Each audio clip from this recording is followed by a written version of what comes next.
Yo, how's it going, everyone? Welcome back to another episode of the Slot 1 Super Podcast. We are here once again on a Friday to bring you all the news and information about everything that's been going on in Dokkan this week. I am your host for this evening, the Masked Ningen, joined as always by my two co-hosts, Minato's Flash and Dokkan Assets, over here on my right.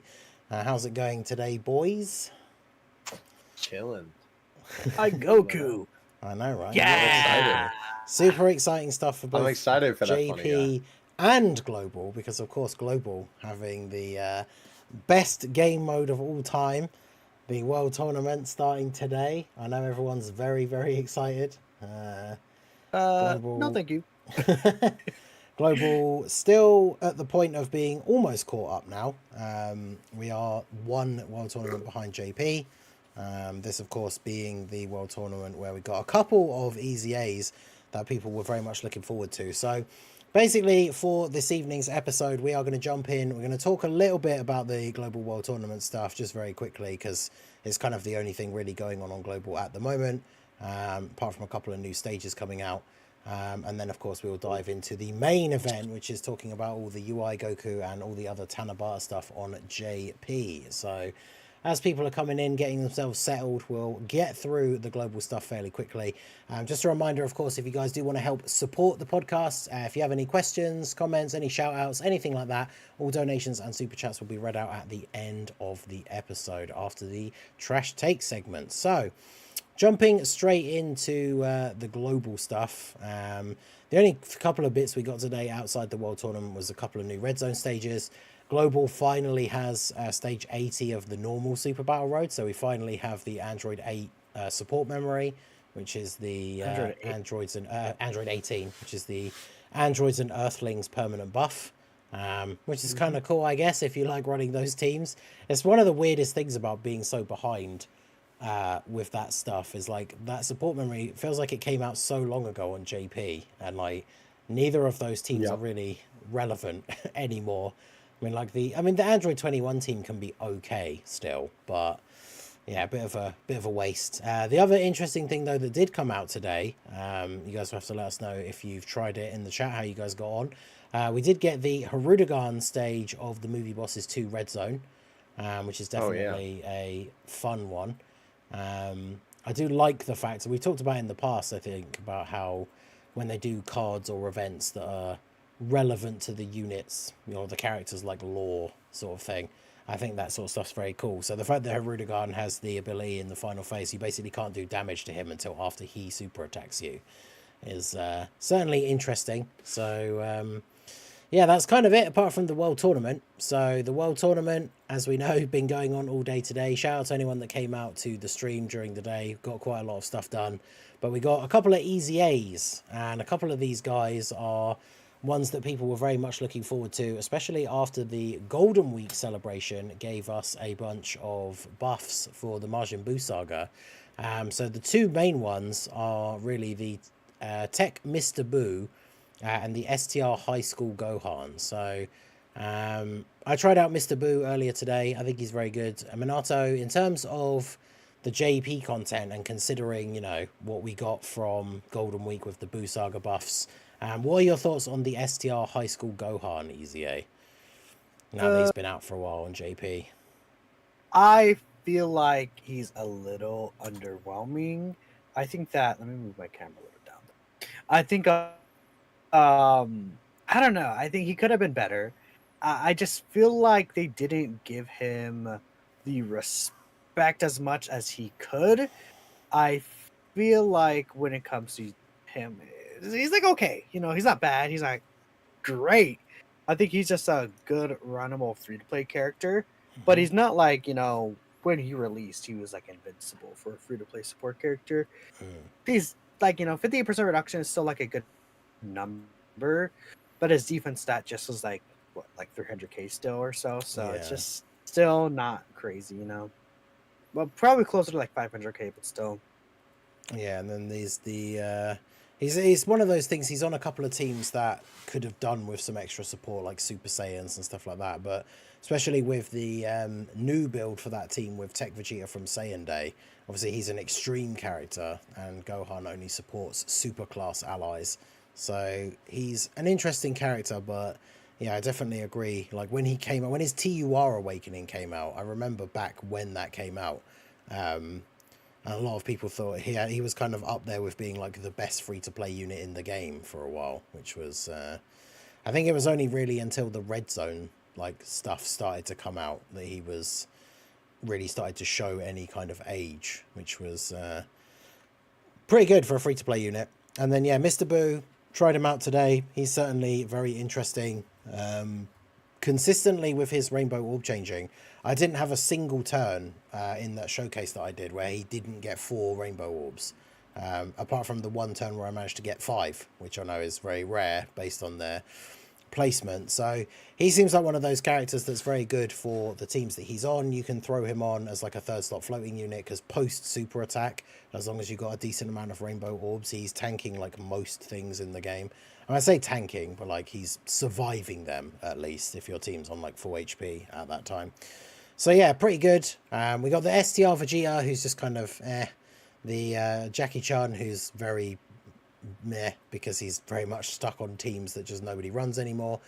The DB Saga definitely needs some major buffs if it's going to be a runnable team. And then the LR, Yamcha, and Poir. I need to give them a proper try actually, because we did a like challenge run on the stream earlier where I was running him on, I think it was Path to Power Kid Goku lead, but then like a friend Bulma, so not like double 200% leads or anything. And I swear I had a turn where he got like a 32 million attack stat or something ridiculous. I think it was like double Bulma buffs, like the one from the turn before, and then Bulma in slot 1. And then it was like the STR free-to-play support Yamcha in slot 3. So he had like all of his links up except one. Quite a lot of support. But yeah, it's like a 32 million attack stat, which is, for a free-to-play LR, is pretty nice. And his animations, I feel like, have kind of held up reasonably well as well, considering how old that unit is. I feel like they must be someone who makes the animations must be a fan of the DB Saga Yamcha, because even that STR free-to-play one has the cool, like, the Wolf Fist one, yeah. So they're obviously fans of Yamcha over there. Yeah, Somebody's got to be, bro. there has to be Yamcha in there. I feel like when it comes to this Yamcha, he's like, again, a decent runnable character-ish. We kind of really need to rely on the dodge at this point, but like for a free character, using him in other events, he definitely is fine, right? You know, like you're not going to take him to Blue Zone and be like, oh yeah, like Spring Battle Spectacle. I mean, you're not going to take him in there, be like, oh yeah, we're going to destroy with this guy. But you know, like other events with, you know, I guess like where you just have fun, even this Yamcha's like kind of flashy and he kind of looks cool. So yeah, and I do think this Yamcha's kind of cool. Yeah, it's cool as well because he's one of the few characters I feel like on the DB Saga sort of like selection of characters where nothing in his passive is like restricted to DB Saga. So you can run him on like Earthbred Fighters, Worthy Rival, like the other teams that he's on. You don't have to worry about like, oh, well, I can't put him on this team because I don't have a whole bunch of other DB Saga units, which is kind of cool. Obviously, he has those Dragon Ball links, so you still got to think about the link partners and stuff, but yeah, it's quite nice that, because a lot of Dragon Ball Saga characters are very restricted to needing other Dragon Ball Saga characters, whether it's a specific character or even just a DB Saga category unit, whereas this guy's not really. So yeah, pretty decent little batch of stuff from this World Tournament. Like I say, we are one behind JP. Who knows how quickly they're going to sort that out leading up to the sync, because we would assume once the sync is officially in place, the World Tournaments will be at the same time. It's something that we've talked about in the past, especially because JP World Tournaments are a day shorter than the global ones. So it'll be interesting to see what they decide to do when that is the case. Because what do you guys think? Is it going to be, are we going to shorten the global ones as well? Or are they going to make the JP ones a day longer? What do you guys think will happen? Unfortunately, I think it's either going to be longer or the JP one, because again, the character release schedule will be the same in JP, and so will like the event release schedule, but nothing about when the events leave are stated to be different. So it's might be a thing where the JP World Tournament, because it's still separate in the app, it's not like JP is going to be in the global rankings. Yeah, that's JP's true. World Tournament might just still end a day early than global, even though they start at the same time, just because I think that just makes sense, honestly. Because The thing is, because the sync is more so global matching up with GP than like the both matching up with each other. yeah. It feels like. Plus, the thing is, like, So- even if we don't get the rewards on the same day necessarily because the JP one ends earlier, when you think about it, because it's the release schedule that's being synced, technically, like, let's say the EZAs, for example, technically the EZAs come out in the game the day the World Tournament starts. But obviously, for most people, if you've done, like, the EZAs from last time and say you didn't have the spare medals or the spare signatures or whatever, sometimes, you know, you have to wait until the World Tournament rewards to come out to get those medals to then do the new EZAs. But they are technically available in the game straight away. So if you do have the medals left over from last time, or you have the signatures, so technically that means as long as the World Tournament starts on the same day, even if the JP one ends a day earlier and then because of that they end up getting the rewards a day earlier, technically the units were available on the same day. It just means that you couldn't do them on global for an extra day if you didn't have the medals already. So I could kind of see it working like that. I think it would be better for everyone if they just were the same. I mean, obviously, I don't think anyone on global is going to complain if they make the World Tournament a day shorter, but who knows? Well, the only not. reason that they have it like that is because of the time zones. There's it's like Yeah. the entire world, and then well, in Japan is just Japan. Yeah. So, like, I don't think they're gonna care on the GP version to extend it just to fit the global version. It'd be if the global version will make it a shorter time and give less people time to play across the world. And that's my thought process and how they would do it, maybe. But who knows? At the end of the day, we're not the Dokkan devs, so. Exactly. So I've been accused of being before, but this is true. But yeah, so that is something that we will just have to wait and see when the sync finally comes into play and the first World Tournament happens. So yeah, for those of you on Global who are listening to this while grinding away, I hope it's going well and you getting into the bracket or whatever it is you want to finish in. I know a lot of people just get the missions done and then get out as quickly as possible, which is also very much fair enough with how tedious this mode can be. So you can start talking about the fun stuff. Exactly. So Yes, I hope sir. you guys enjoy that. But yeah, now global players, yeah, you can continue to grind the World Tournament while we now talk about really exciting stuff that's not out on our version of the game. So hooray. But yeah, so we had on Wednesday at it was midday UK time, we had the Tanabata live reveal that was scheduled and posted about on Twitter, where we had the little video from Mamatsu going over details from the Tanabata celebration, a little bit of information about the celebration itself, some of the special events, missions and stuff like that. And then, of course, we got the big reveal of the man himself, and that is the Tech LR UI Goku.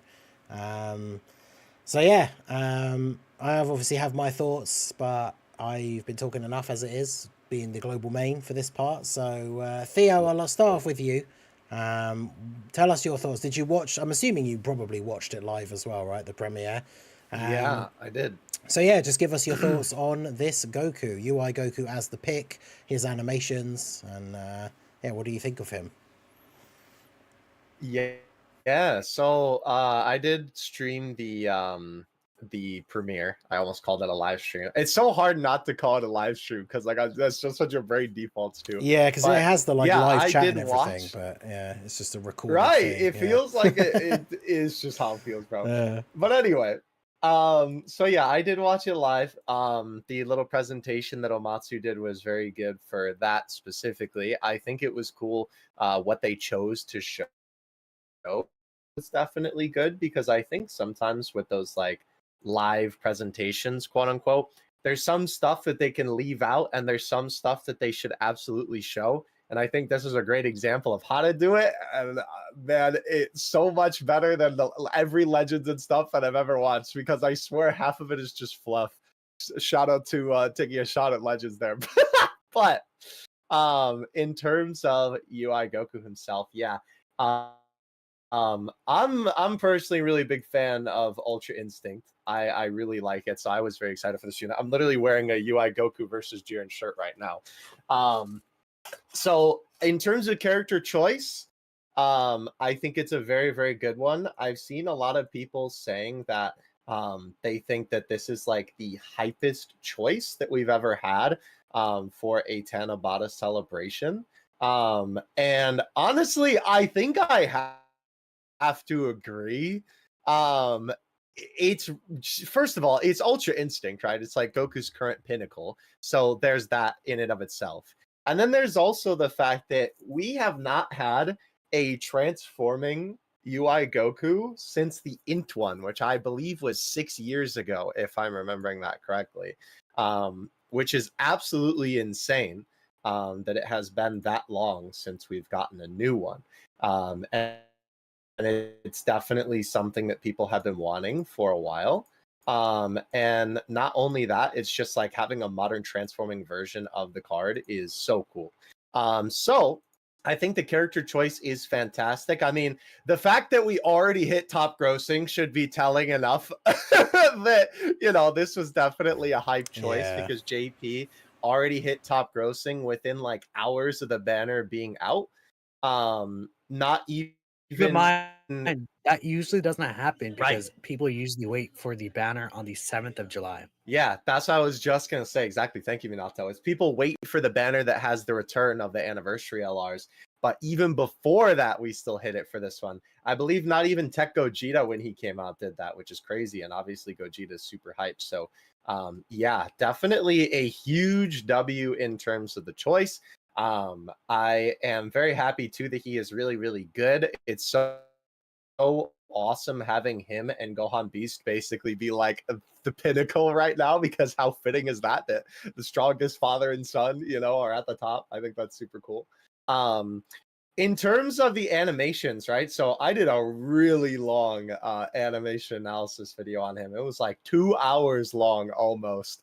Because there was just so much to talk about. Yeah, it was a beefy boy. And not to mention, right, when it comes to you know, the animations, obviously with a character like this, because you have the intro and then 2 super attacks and then the transformation and then the counter and then 2 more super attacks. Obviously there's a lot to talk about and a lot to dissect. It's been really interesting because I've been seeing a lot of people actually go back and forth about this guy's animations. Where a lot of people have been saying like they really, really like them, and there's been some people saying they don't think they're that good. There's been some people saying that they're kind of in between. I think I'm kind of on the in-between front. I think they're like hype to look at regardless. Like every time I've been using him as the friend, obviously, because I haven't pulled him yet. But every time he's on the screen, I just have a smile on my face because it's so cool. I think that there are some things that are a little bit choppy though, about him, and there are definitely a couple of things where I've talked about in a couple of videos that I've done where when they chain together like different scenes to make one coherent animation where it's like multiple attacks that didn't happen in succession in the actual show. Dokkan is usually pretty good about kind of like meshing them together so it feels like one coherent, you know, like one after the other attack. But there were a couple of things, I think it was MUI's 12 key mainly, that really was like, yikes. It was a little bit choppy, it felt like, and a little bit like disjointed, I think is a good word. There are also just some things in the animations that felt a little bit choppy to me personally, or like the way that the movement looked felt a little bit off. I don't think that it's anything that like ruins the card. Like I don't think by any means that this guy is going to be, you know, on my lowest animations of the year list or nothing like that, right? Yeah. Definitely, it's like it's not bad, right? I think people have to understand the difference between you can still criticize something that's good while it's still good, you know what I mean? Like that doesn't make it bad, you know what I mean? So with that being said, right, I think that his animations overall, I really like them. I think they're very good. There's still definitely some things that I think they could have improved upon. There are also some things that they really knocked it out of the park. But I think overall what's most important is that they really did a good job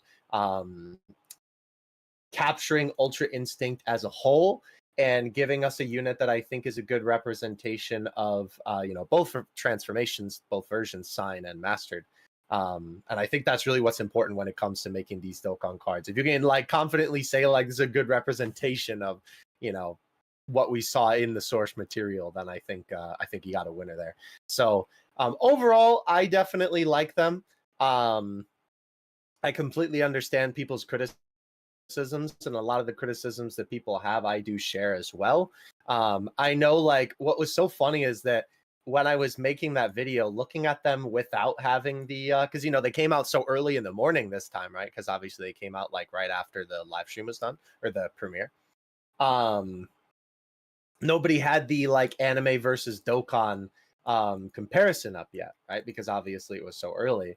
And so I filmed the beginning of the video where I just watched through the animations. But usually what I do is I'll watch the animation, analyze it, and then watch that specific animation compared to the anime, and then go back and forth doing that until we've gotten through all the animations. But obviously this time I did it where I looked at all the comparisons after I had, you know, taken a look at everything and, you know, dissected it.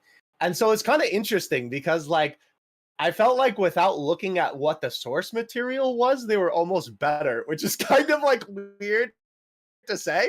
But I felt like it's so weird with Dokkan sometimes, because I swear for some of the stuff that they do, they take the source material and they just make like a better version of it, basically. Like where they improve upon what's already there, right? And they did do that some in this. You know, there's a lot of shots. I know by this point, DBS's animation is kind of infamous for this. But there were a lot of points like in like the scenes with Ultra Instinct where the face was kind of a little bit wonky in the anime. And in the Dokkan version, they actually improved upon Goku's face quite a bit. So that was very nice to see that they, you know, like took the time to fix it. But there were still some things that like I didn't understand why they had the opportunity to quote unquote like fix it, you know, but then they didn't, but they opted to do it for some other things. I don't know. It's just really weird what they pick and choose to do for these units. So I don't think that I would say, like I said, you know, I don't think that they're bad by any means. I think overall they're very, very good. I think that they're, you know, worthy of being a Tanabata unit. I would say, you know, maybe they're like on par, maybe for me a little bit under. I know this is crazy to say considering how much of a Forku hater I've become, considering how dirty he did me. And, you know, obviously just the fact that he fell off. But I think his animations are comparable, if not just maybe a little bit under Super Saiyan 4 Goku. And maybe I have to rewatch him just to double check on that for sure. But I think they're around the same, so. Way better. Say it again. I like this Goku's and the UI Goku's one. I think they're cool, but I think Super Saiyan 4 is like way cooler. Yeah, I mean Super Saiyan 4 is also just raw. Oh, I mean, by the way, UI is raw, but like that's true. That's true. Before I throw it to you, by the way, Minato, I did want to mention on that topic of pulling for Goku. I'm currently, dude, I can't believe this happened. I'm actually so mad. Me and Omatsu are going to be throwing hands very soon. I pulled, so I'm 400 stones deep on the banner. I didn't have a lot because, you know, I had to pity Gohan, Ultimate Gohan, and then I got Cell Max as well. So I didn't have a ton of stones going into the celebration. I'm still going to be summoning a little bit more. You know, obviously we're going to be getting stones throughout the celebration, so I'm not too worried about it. However, if I don't get him, I'm not going to be hung up about it this year, considering, again, like I've mentioned so many times on the podcast, I went to almost 3K stones last year for a copy of Forku, didn't get him. Brutal. So if I don't get him this year, I think it was brutal. You see I'm not going to be hard pressed. The thing is that you could still run him as a friend lead with like Beast Goku. Yeah, right? Absolutely right. I think there's way more options, right, compared to Super Saiyan 4 Goku. Yeah, like, I don't have this guy myself. I personally do not own him, but I have been able to use him very easily as a friend lead by using Beast Goku. Yeah. Leader, so like definitely I've been able to get a lot of experience with how this guy works as a character still. Yeah. So you could almost argue this guy, you know, like theoretically, if you summon on the anniversary, like you don't need to actually summon for this guy. You can just stay for worldwide. Speaking of a JP, you can use him as a friend. Yeah. Oh, and so yeah, the only thing I was going to mention is that in those 400 stones, I pulled Forku twice. Yeah, of course you did. That would happen. I've done about 1,000 stones. And I've gotten every single character except for Goku, which, you know, happens. Don't you hate it when that happens? One of those banners. It's one of those banners. My last multi, I got Blue Evolution and S tier Jiren, right? Like that was a multi today with the top grossing stones. Awesome, so fun. But yeah, that's what happens, you know. You can't really control it. It's just a thing that happens in Dokkan. Yeah. It is just RNG, but it don't feel like it sometimes. Sometimes it really doesn't feel like it. It's just like when it's specifically the new unit you don't get, Right. and you get everyone else, you're just like, yep. Thank you. It feels like they're pulling the strings, even though that's not how it works. But you know, Yeah. Someone in chat said Jiren is still pretty good. Sure. huh? You know, Anyways, it's funny that you say that. Literally, I posted because I ended up pulling another copy of Jiren as well. I posted, I was like, yeah, I have Jiren rainbowed twice because of like a meme I did on a YouTube video a long time ago. I rainbowed 2 copies of Jiren. And I was like, yeah, I already have so many copies of him, I don't need him. And somebody pointed out that neither of my Jirens are EZA, and I just commented, his EZA makes me sad. yeah, I just don't do this easy. I just did it. I did the easy. I just didn't. No, I actually mean like did it? awaken him. Well, yeah, did it awaken him? 'cause he's still Yeah. bad. You did it for the stones, but just didn't awaken him. Yep, exactly.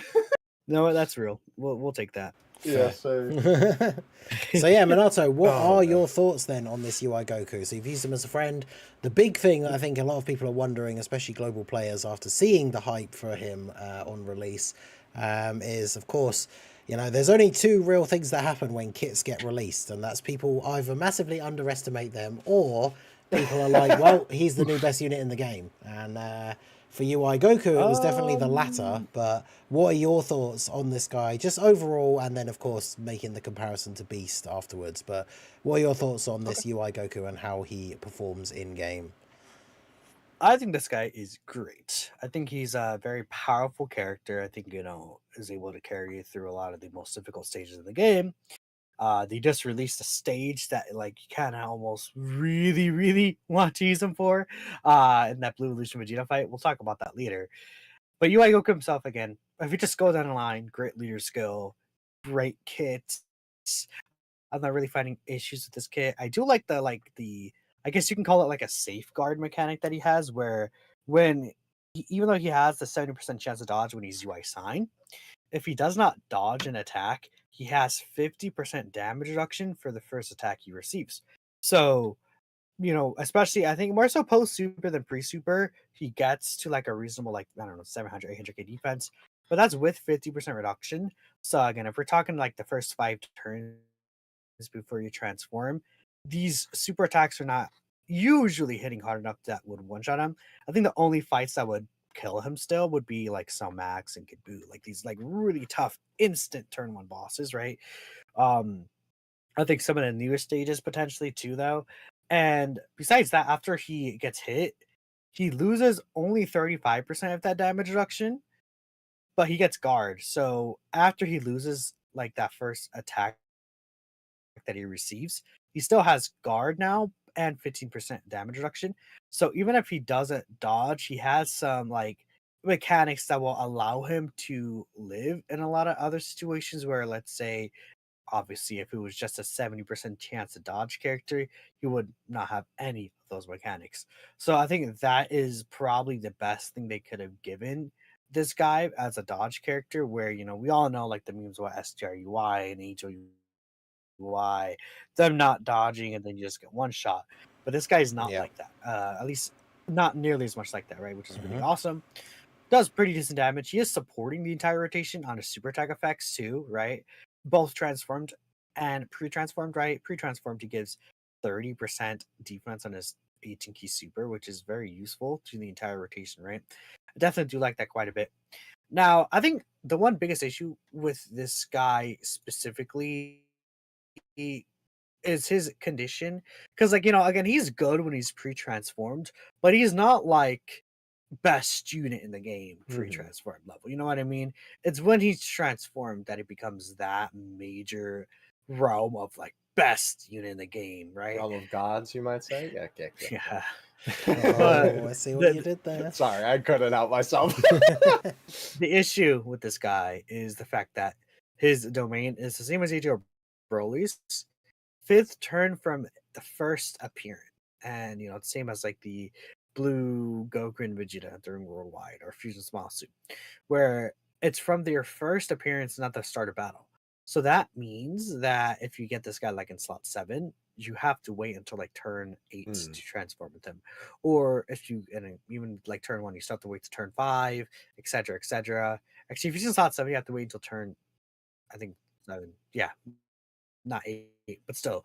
I think you guys kind of get my point where it's just like an inconsistency there, and this guy can be left like open sometimes. Does decent damage, but I would say like his base form, well, the UI sign, like he's not really on par with some of these top characters in the game. Like I would say UI sign specifically is not even as good as like Blue Evolution Vegeta. Uh, Potentially, you could argue even EGO UI Goku is better than this UI sign, but he's definitely still up there in terms of like the best characters in the game. Now, when he transforms, it's a much different story because what this guy gets is he gets the domain ability. I find like really powerful in terms of the like offensive stats you can see for some of these characters. Does buff superclass enemies as well by 15% attack and defense, but that also buffs your allies. Then it allows him to basically cancel out enemies that disable dodge. That affects enemies can no longer do that when you have the domain up, which is awesome. Then he also gets 15% attack to superclass normal gods. So I mean, I see like EGO UI Goku, Blue Evolution Vegeta, like they're hitting like 30 mil attack stats with the guaranteed crits before they even have the revival buff. Like they could start hitting really hard with what this UI Goku is able to provide with his domain ability. And the thing is, when he's transformed, he also continues to support all allies by 59% attack and defense on the super attack effects, which is very useful. He has guaranteed dodge the first turn. Every dodge again he does, he counters. And keep in mind, like you see these counter values, maybe some of them will be like 3 to like 5 to like 6, 7 mil. The counter damage that's shown is not, it's like quote unquote bug. Essentially, the damage is shown is it should be 3 times the amount that's shown in the counter image. So if you see like a 5 million attack stat counter, that's actually 15 million, right? Wait, Today why I was is that the case? I don't I know. don't understand. No one knows. But Oh, that's just how it is. it's just bugged. Yeah. Okay. Yeah, I've guess. heard people mention just that how it is. before, but I wonder why it's like that. It's weird. I couldn't tell you. Yeah. That's Wait, so how it's it like is, that permanently? I guess don't know. For it's everyone because as well. it So doesn't. like even like STR Super Yeah. Vegito, like all counters in the Every game for single some counter reason the number is just lower than it should be for some reason. I did not know Yeah. that. For whatever reason. But the thing is that like you see that guy doing like today I had him have a counter attack stat for about 7.3 mil. And then obviously when you do the math, that ends up being a 22 million attack stat counter, right? Yeah, that's crazy. insane. Which is insane. Yeah. For free. And Because on the first again, turn he gets that was guaranteed dodge as well, right? So you just put him where all the attacks Yep. are, take Yep. no damage, and do a load of damage back as well. It's crazy. No, I will say that counter damage, the thing about that is I did have I had like juiced up kind of. I had Krillin at 18 the turn before, which provide 2 turns, 50% attack and defense. Then I had the Gamma as a rotation. So technically I had 100% support. But I don't think that's an unrealistic thing. I mean, I ran that in Gogeta Blue, so it works out pretty fine. But I would say the only thing is he does need to build up his crit chance, right? He needs to dodge 4. No, he needs to do 4 attacks to build up the crit chance. But keep in mind, counters do count at performing attacks. So obviously, if you get like a couple counters before he attacks off, that'll build up his crit chance. Right. And once he super attacks, all these super attack effect attack raises he gets, that will feed directly into the damage that counters do as well. It's like, in that rotation, he was doing like 2.3 to 3 mil counters or so, like around that range. Then after he got a double super, because he gets a guaranteed additional super at 24 key, he ends up doing these counters for like 5 to 7 mil, depending on how much support you do have, which is, again, quite a lot of damage. Then he's critting, which would double that damage as well, which essentially would just makes things really crazy. He does pretty nice damage, on his super attacks themselves, but they're not anything crazy because he doesn't really have any multiplicative buffs. He does probably like, 16 to like 20 mil range, depending on how much support you have. Then his additional super probably like around like 10 to 15 mil or so. Like the damage he does on his actual super attacks aren't crazy. It's obviously the counters that make them really insane. Right. And the counter does activate against super attacks as well because it's just dodging any attack.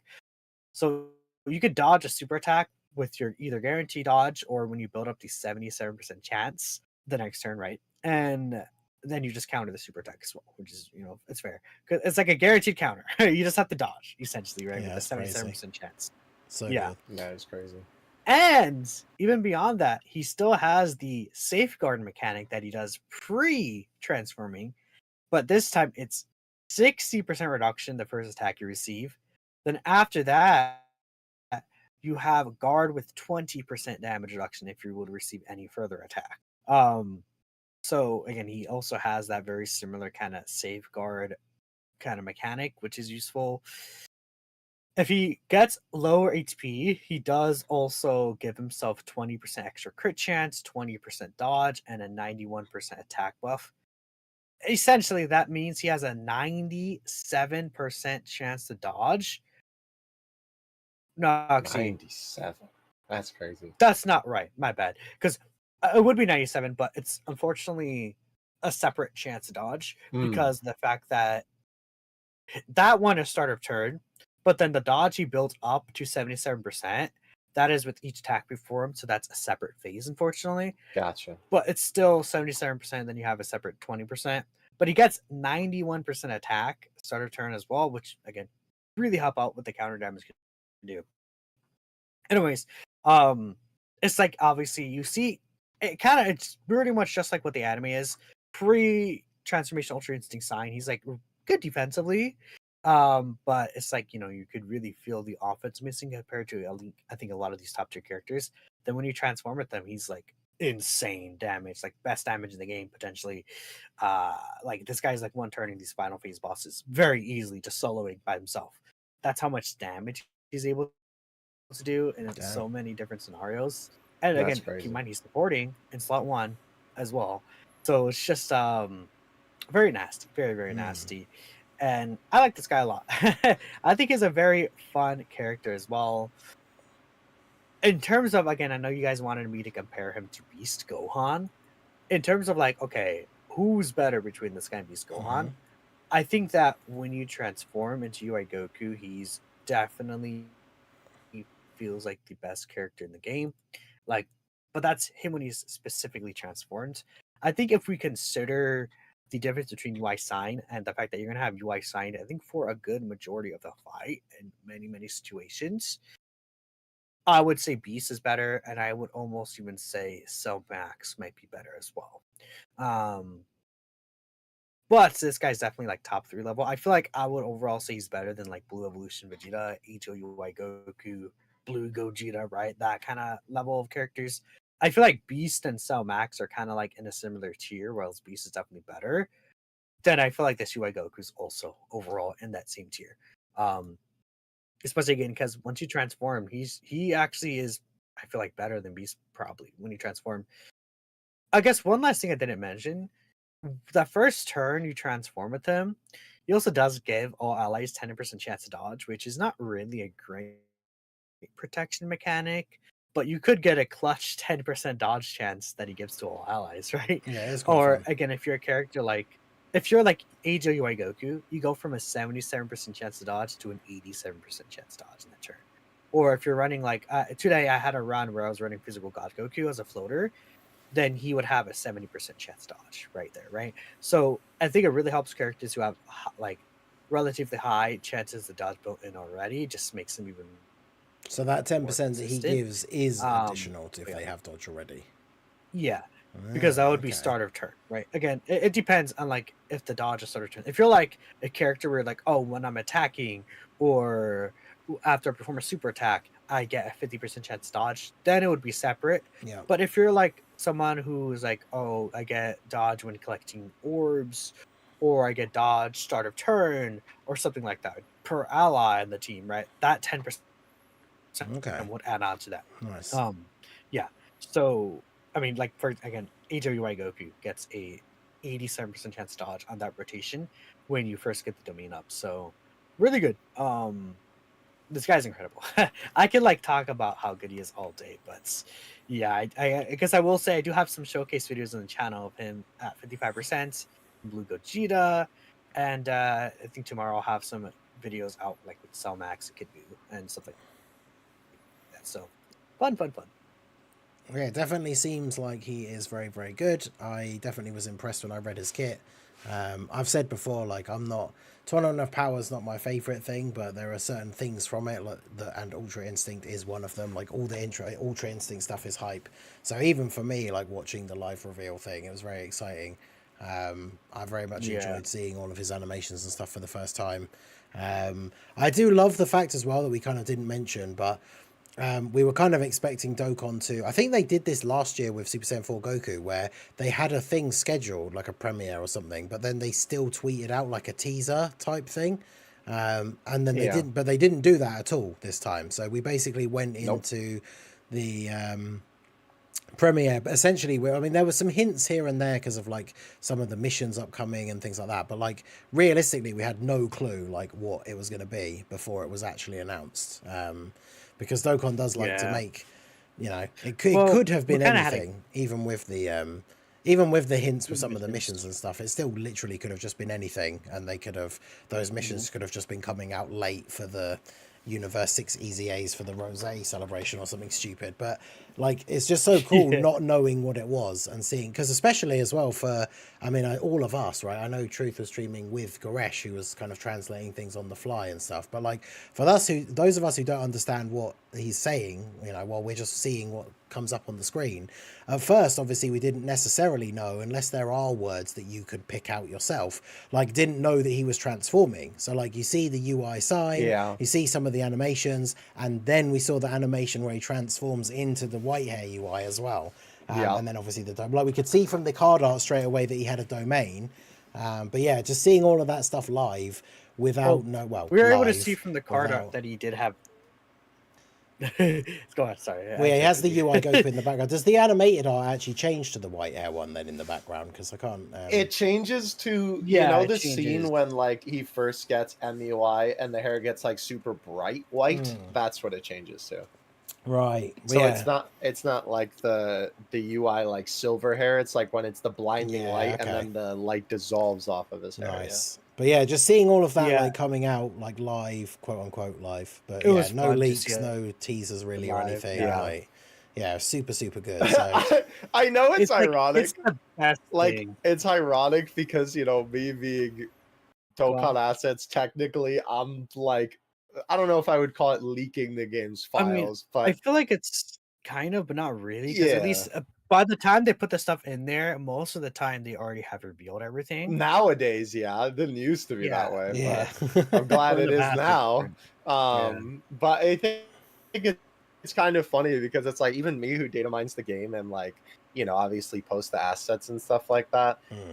Even I would much prefer it to be this way. Like I don't, in terms of this type of stuff, I don't like leaks. It's always way more hype when it's just shown on the screen like raw and you just get that fantastic reaction. I was going crazy. The thing of you're in anticipation, you don't know, then you see what it actually is. Right. Yep. Right. Exactly. And seeing all the different animations, and then it's like seeing the like the counter animation is just so good. Like just seeing all of that stuff first. Like none of us knew that was a counter on any attack. I thought it was a super attack counter.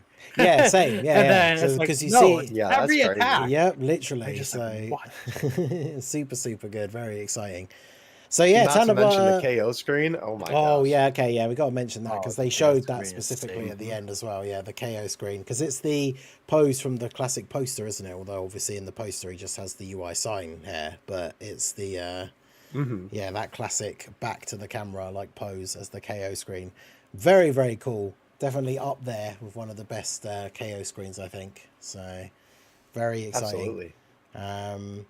So yeah, very cool stuff. Of course, so he's out now on JP, came out earlier today. I think the banner came out literally like 12 hours ago in about 10 minutes. It was last night, so it was a little over, but yeah, I think it's like 9 a.m. for me, the JP banners come out. But yeah, it came out today, or yesterday for some people. Very cool. Now, of course, we did get a bunch of information in the data download that came out after the day after the premiere. some of which I actually didn't get to see. So people were telling me about it during my World Tournament stream earlier today. And that is a couple of other bits and pieces that came out. So there is a new Dispo card, who I believe is just the banner unit for this Tanabata Goku. I have not really heard much about him other than somebody telling me he's disappointing. So I genuinely don't know what he does. So, okay, yeah, Minato, let you take it away if you disagree. Let us know. Yeah, I will say, I'll let Minato talk about the kit. The only thing I wanted to mention about this Dispo is just the fact that now that we have this guy, there's no hope for any kind of Dokkan Fest Dispo, bro. My boy is cooked. This is not high-speed Dispo. Yeah. Let's chill. I guess that's true. They could still do a high-speed Dispo, but I don't know. I think he's cooked. Nah, I think he's washed. Dokkan Fest Dispo will happen one day. We'll see. Dude, we had like 3 base Gokus last year. We'll get Dispo. That's true. And then he'll turn one transform into high-speed Dispo. Easy. I'm down. I'm holding you to that. No, anyway, go ahead. High-speed Goatspo, then he'll have guaranteed dollars for my turns. That's Trust. crazy. But no, I guess we could say his super attack effect. I wish it was a little more, I guess, but it's a banner, so I'm not like gonna go crazy over it. But whatever. You could tell they're saving animations for the Dokkan Fest Dispo, so that's fine. Jokes aside, I think that Dispo is actually pretty solid. I don't think he's crazy, but I initially reading his details, I'm like, I'm disappointed he doesn't have support. I think obviously we want our round units to have support, right? Yeah. But seeing gameplay of him, I haven't used it myself, but I have seen some gameplay, and just looking at his kit again, I actually think he's a fun, potentially like good unit. I mean, I've seen situations where this guy's able to build up that 11 turn attack raise, right? He has 2 additionals that have a great chance to be a super, right?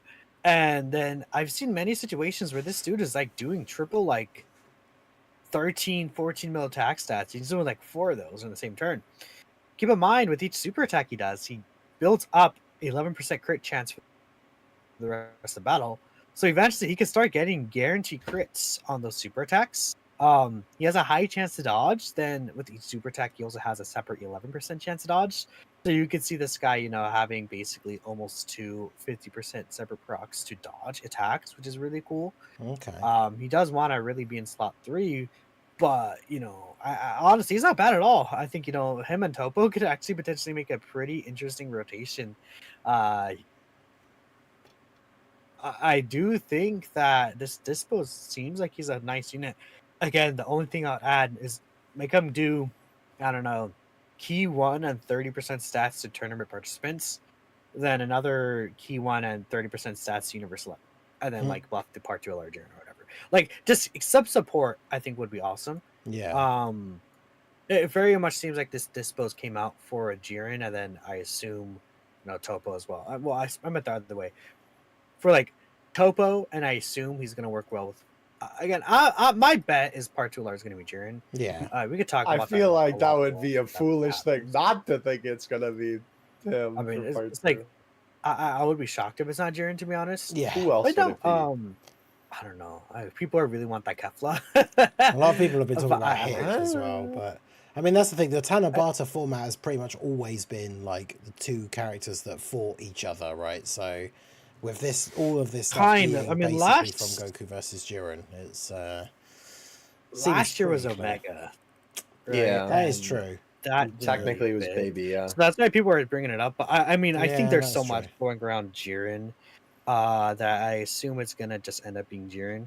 Yeah, I mean, Jiren's on the title screen too. We got a Dokkan Fest, we got a new Topo, we got a new Dispo. Like, it feels like if we're getting a new UI now as well, it's probably time for a new Jiren. It's about time to get a Jiren. Yeah. It's been a while since we have it. And then obviously Tech LR Jiren needs to get an EZA still. Yeah. So absolutely. I just think it makes the most sense to me personally that we would get a Jiren, but we'll have to wait and see how that actually happens. Again, we know that the part 2 LR, by the way, just one last thing I want to point out. That's gonna drop on the 18th of July, it seems like. So we're still like 3 weeks away from it, so plenty of time. Oh, speaking of timing, the banner that I know we mentioned it briefly before, but the technical like Tanabata banner proper, that's a tongue twister, Tanabata banner, The one that obviously has the return of the anniversary LRs for the first time. In this case, of course, Beast and Broly, which you already got confirmation of because it was in the news. That comes out on the 7th. So it's, I believe, 9 days now. No. The start of the Is it not 9 anniversary days? for Global. Yeah, exactly. I mean, that's usually how it goes. Well, it's like the they 7th is return when next Gold Sunday. first gets the part one. Global banners might drop on the 9th, I guess, potentially, right? But we'll see. Yeah, I think the banners are going to drop on the 8th, but yeah. Also, speaking about time, we got some pretty cool free-to-play characters.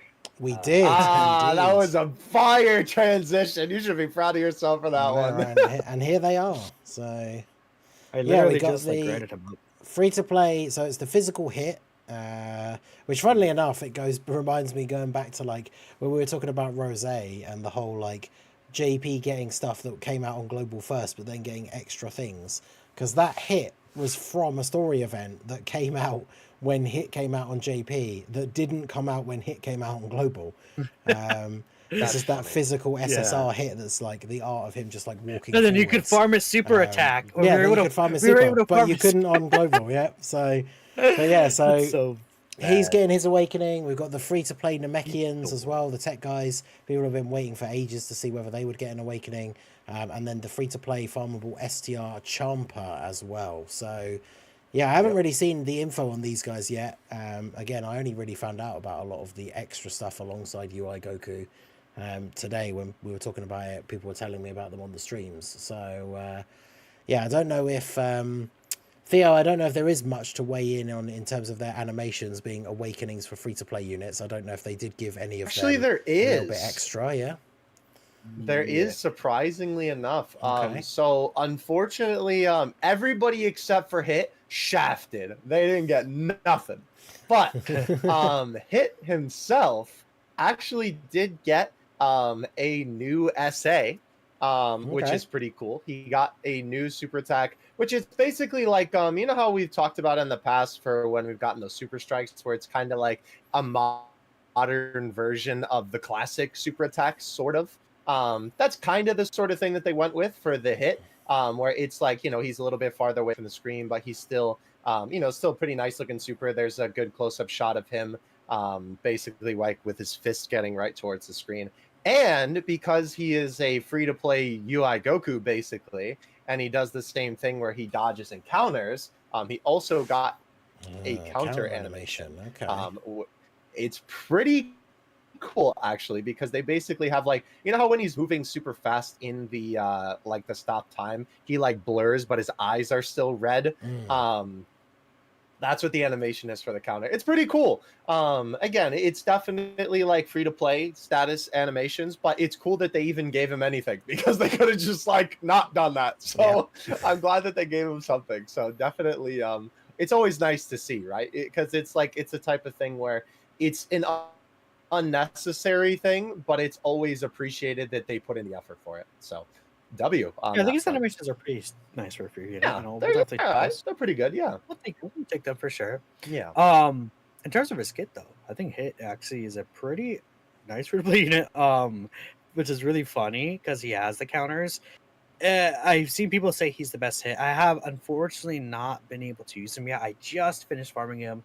Well, I do need to farm his links, but once I get that done, I'll be able to get a good, I think, grass. I actually want to try this free-to-play Hit. Usually, I don't really care about, like, let's do a showcase on this free-to-play, I don't know, HL SSR Bardock, or, I don't know, let's do a showcase on the free-to-play physical Chi-Chi that came out EZA, right? Like, a lot of times I don't really care about, like, showing off those units, but this Hit seems like he's actually, like, good. So, I actually am quite interested to see what he could potentially do. Because he has the UI Goku counter mechanic. So I do have 20 crit and 12 dodge in this guy. I did give him one of those extreme super battle road equips that give you an attack boost as well. Just because, again, the attack boost will directly feed into the damage the counters do. Yeah. He doesn't have built-in crit, but he has built-in dodge. So I definitely wanted to focus on getting him like 20 crit because he's a counter unit at the end of the day, right? But again, he Rainbow Orb Chains, he has an additional with a 66% chance to be a super attack. He has the high chance dodge, but then he also gets some extra dodge chance with each super he does, with being at 12 key. That's a separate chance, right? I think this hit seems like he'll be a fun unit, so I'm excited. I guess the one issue for him could be like linking partners. Like if we take a look at his link partners here, who does he link up with? Bro's going to be linking up with LR Hit God Goku, the Universe 6 Dude. Namekians. If they get an EZA though, cooking. I hope the EZA. I really That'd be hope awesome. they do too. I mean, LR Ultimate Go. I don't know. Linking partners are kind of weird for this guy, but we'll see. I will personally be the tester of Hit. Actually, I think Jake Fana probably is better than It's me. always the problem with Hit characters, isn't it? Because they only have the one name like in the game, so you can't it's not like there's a slightly differently named Hit that you can then just link him up with perfectly. Oh, unfortunately. He has a super bosses character. I don't know. I'll probably just run him on Tobo's team, and I'll bring LR God Goku in Hit, and we'll just see. We'll see what happens. Funny enough, LR God Goku in Hit, they actually would activate the Int LR Androids passive, so you could also run the Int Androids as a floating support there. Sure, that works out. But no, I like to say I think he can cook. He's like a I wonder if you could just throw him in super bosses if you're missing like a Rainbow Orb Changer, because he is a Rainbow Orb Changing character on super bosses. And it's like, you need the option. So it's like, just run this guy. He could be decent. And there's like a decent chance that he also EZAs. So like if he EZAs, he could actually be like genuinely like pretty good. So, and not to mention, I know we haven't talked about it because we'll talk about the events in a little bit, but he is on Legendary Existence. Oh yeah, as well. So you could use him for that mission, huh? I did bring that up in my video earlier. No, yeah, that makes sense. But Hit W. Honestly, I don't even kind of want to talk about these other two. Champa just sucks. Champa's just awful. I don't know what they're thinking. Yeah. I'm gonna read out his exact passer right here. Key +3, great chance of 300% attack. High chance of 400% attack. Medium chance of 500% attack. Low chance of 600% attack. 50% defense per key sphere obtained. 200% attack and defense when 3 more key spheres are obtained. And that's it. He's just stats. When attacking, isn't it? The 200%, which is... No. That's what it says on the wiki. Oh, well, maybe the wiki's wrong. Let me take a look here. Just in case, because I was looking at the Dokkan info site. See, because that would make him actually good, right? That's what I have to. Because the attacking defense it is 200% when attacking, Because it is when attacking. That's good. Dokkan info. Oh, that's why I have to translate these characters myself, man. Oh my goodness. I can't. I'm gonna look at the Dokkan wiki. Okay, no, this chap is actually pretty decent. Because I was gonna say if he's getting he's getting stats per orb and then getting 200% on super, then potentially. Like if he gets like 3 of those procs, you could actually probably do like a 15 mil attack stat. Well, what is his attack stat? 10.48. He does have a lot of attack links. He could potentially do actually a good attack stat. I mean, he gets if you were to get all of those procs on one turn, it's like 1,800% attack, which is insane. Yeah, but I still don't like him because of the fact that he's just stats. Yeah. He's gonna have like 300k defense, 500k defense at most. No, he still sucks, but like he could do a flashy attack stat. So yeah, I mean, I think I like him better than what he was.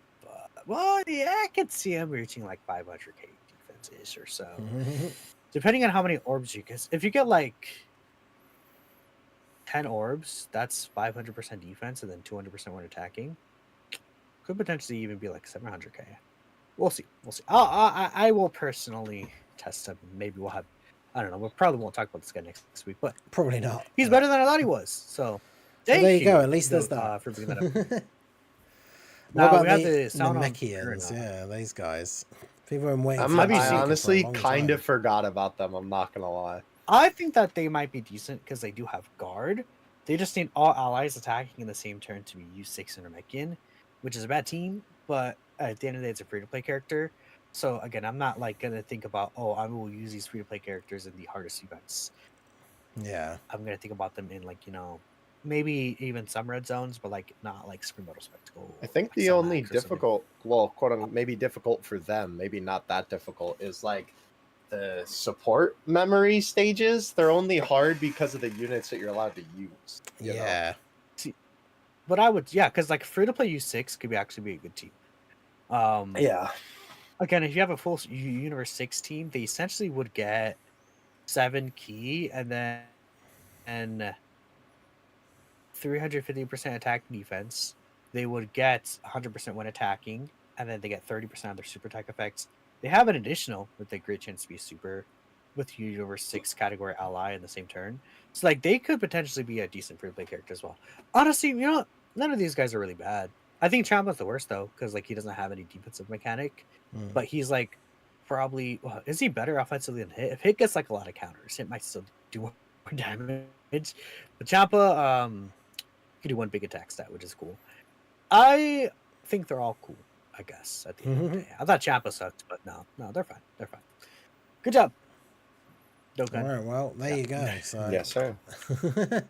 Always good. I mean, free-to-play units are very often very hit or miss. So hit or miss. Funny.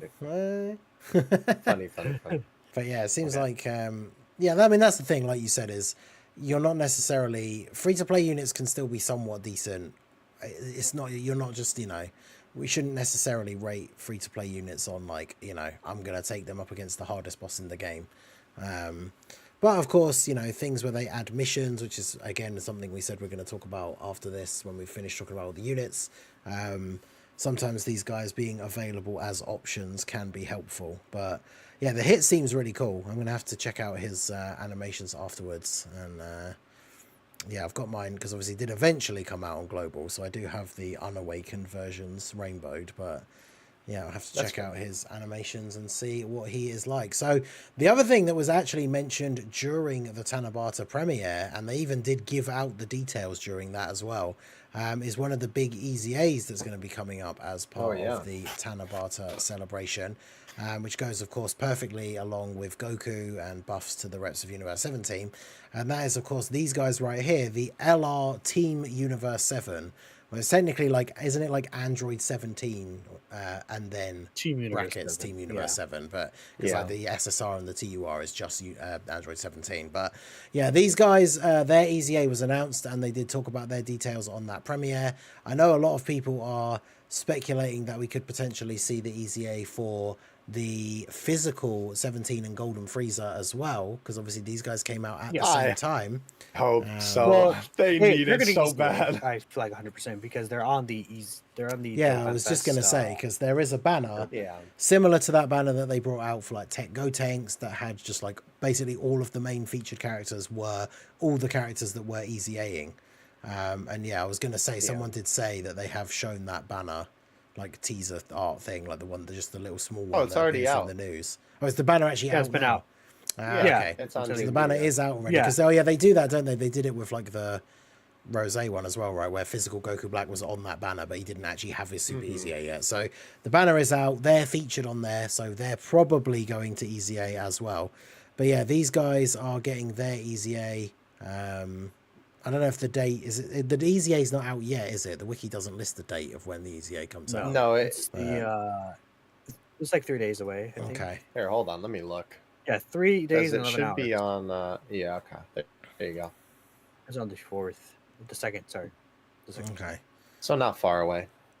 But yeah, so these guys, they seem interesting. I'm just looking at their details now on the wiki because I hadn't seen a translated version after the stream. But very interested to see these guys. These guys, of course, this guy and the Golden Frieza and 17 came out as the Part 2 LRs during the 6th anniversary. So, of course, we have the UI Goku and Blue Evolution Vegeta EZAs already from the 9th anniversary. So it makes sense for the physical one to EZA as well alongside these guys. But yeah, what are your guys' thoughts on this unit? Like I say, I'm just reading through their kit here now for the first time. What do you think about them? What were your initial reactions to their details? Do you think they got a solid EZA, or what are your thoughts? Obviously, we haven't seen them in game yet, but yeah, what do you guys think? Actually, I think that's the only kit I haven't read yet. So okay, yeah, I'm just having a quick look at it now. Well, Tell me the deets, brother. I was gonna say I'll hand it off. To Nope, you're handing it off. I I'm handing it off guess. to you, brother. This character's good. I think from what I'm seeing, they're major support. They essentially want 7 Raptors Universe 7 category characters on the team for the full passive. Right. But when they get, or not 7, they want 5. My bad. They want Right. 5 representatives Universe 7 characters. When they get that, they do have essentially a total of 52% reduction, 52% chance to crit, tons of start of turn stats.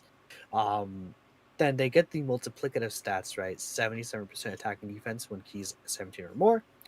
Then 77% attack and defense and an additional super when key is 22 or more. So you're able to get both of those when you hit basically like 22 to 24 key. They do count as multiplicative buffs on top of the start of turn buffs that they get. Guaranteed additional double super. They provide everyone 30% attack and defense for 2 turns on their 18 key super attack now. So that used to be just a 1 turn buff. Then their 12 key super attack also does provide all allies 30% attack and defense for the turn and gives their self a massive raise attack. Then with each rainbow keister they get, they do also provide support. Taking a look here, they give themselves 3 key and 7% crit chance, but then they give all allies 1 key and 7% attack and defense, right? So they're just getting tons of support. They seem like they're going to be extremely tanky with 52% reduction. Once they super attack, their defense will probably be at least like, I can see their defense reaching even like 1.5 mil range or so, like pretty good at defense range. And they're just providing so much support. This is a really good EZA. Like if I was gonna say like, you know, another EZ that I think they're better than, I feel like they're probably like a better EZA than the Blue Falcon Goku and Evolution Vegeta. Oh wow. And I'm sure a lot of people at this point know how good that character is. Yeah. I feel like just at least they're on par with that EZA, which is really good. This is an anniversary, like actual anniversary character that released during the anniversary. But they've been making these LR EZs especially really powerful this year. I think that they haven't really been missing for the majority part on EZAs, right? We had 2 outliers, but we don't have to talk about them. This is a great EZA. Now, this is like a major celebrity, 100%, man. I think they absolutely cooked with the 17. One weird thing about this character, when you fall under 77% HP, he does become a Rainbow Orb Changer, but that's only once. I don't know why it's just once. That's weird. But yeah, it is weird. That's the once only, but he could become a Rainbow Orb Changer for himself on that one single turn. Now, keep in mind, I think one thing people aren't bringing up is he does have an active skill. Now, I'm not sure you're going to really see the active skill. Like, guys, the active skill is crazy how much of a condition there is. It's like, you have to be, I'm reading right here. Facing one enemy who's under 50% HP, right? Then you have to have 5 Universe 7 rep category allies on the team, and then 2 of them, excluding yourself, have to be in the same turn. Yeah, so it has to be a full reps like of Universe 7 turn. Yeah. Yeah. Being fair, like you don't have to have like if you think about it and you don't care about the active skill, you don't necessarily have to have all 5 Universe 7 reps. You could technically have just like 4 of them. But no, actually, never mind. You do want 5 for the extra reduction. Never mind. Yeah. Okay. You need 5. I was being silly for a second. But yeah, no. I mean, this character is, again, just like they were pre-Z, really designed around there. But I feel like, are they, like, better now than they were on release, even? They might be. That's like, I think they're definitely top 10 in the game.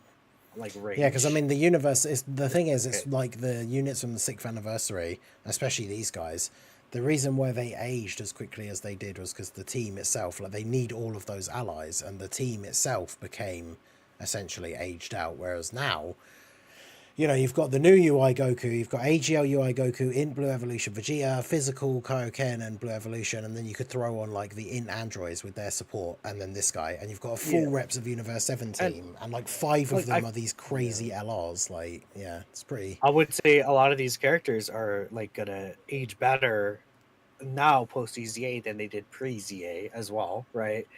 Unless we we get like a major power creep during 10th year, but I guess we'll talk about that later. But I feel like, the 17 is probably going to age better. I think Blue Evolution Vegeta and UI Goku 100% will age better. Even STR UI Goku, I think he's still like an option you could run. We have the new tech UI Goku, which is going to age, I think, very well. Just Blue Kaioken Evolution Vegeta maybe could be a little iffy at times because they're reliant a little bit on that like 20 to 30% reduction, but there's like so much support going on. And this guy providing that 2-turn support is going to be useful as well because, again, that's 2-turn, 30% attack and even support, and 7% chance to crit, it seems. That's going to be really good for the UI Goku because that's a 30% attack raise via the super attack effects. And that will let him, especially pre-super, do way more damage with his counters. So that's awesome. Yeah, it definitely seems like a strong EZA. A lot of buffs for reps of Universe 7.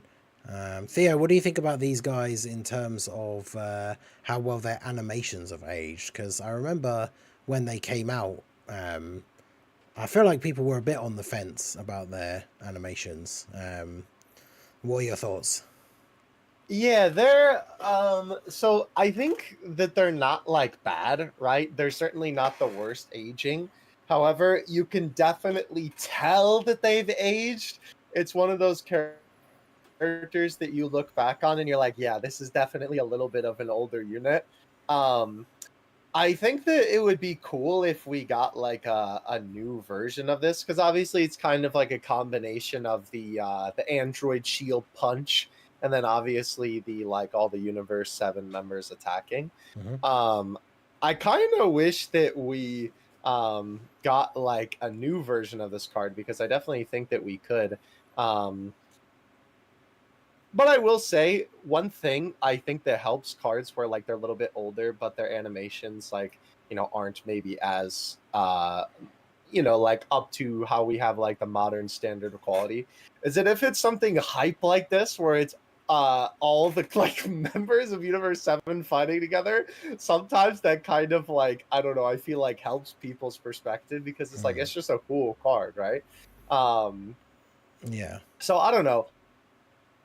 I think that they could definitely make a new version of this guy. I think that they haven't aged the best, but they definitely like aren't terrible. I mean, it also doesn't help that they were unfortunately put right after MUI and Blue Evo, and like I don't know what they were cooking. Like it's pretty clear that they put a lot of their time and effort into Blue Evo and into MUI rather than the part 2, because like their animation, like in terms of quality, Blue Evo and MUI are like leagues and bounds better than either of the part 2 LRs.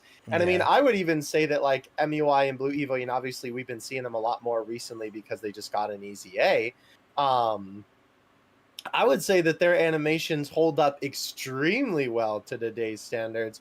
Some may even be on par with today, and if better in some cases. They really, really did a super good job on the 6th anniversary LRs. So it's just kind of a shame that like, these characters came out quite literally right after some of the best animations in Dokkan history, basically. It doesn't help. It's always kind of a weird thing too, I feel like, whenever that happens, because sometimes you have instances of that where like the animations are just absolutely insane, and then the character that comes out right afterward is just doggy doo-doo. It's always a bit of a weird thing, but obviously it's because they're focusing on the big boy cards. It just kind of feels weird going from like literal peak to midder than mid. Yeah. But anyway, yeah, I definitely hope that we get like a new card of them someday.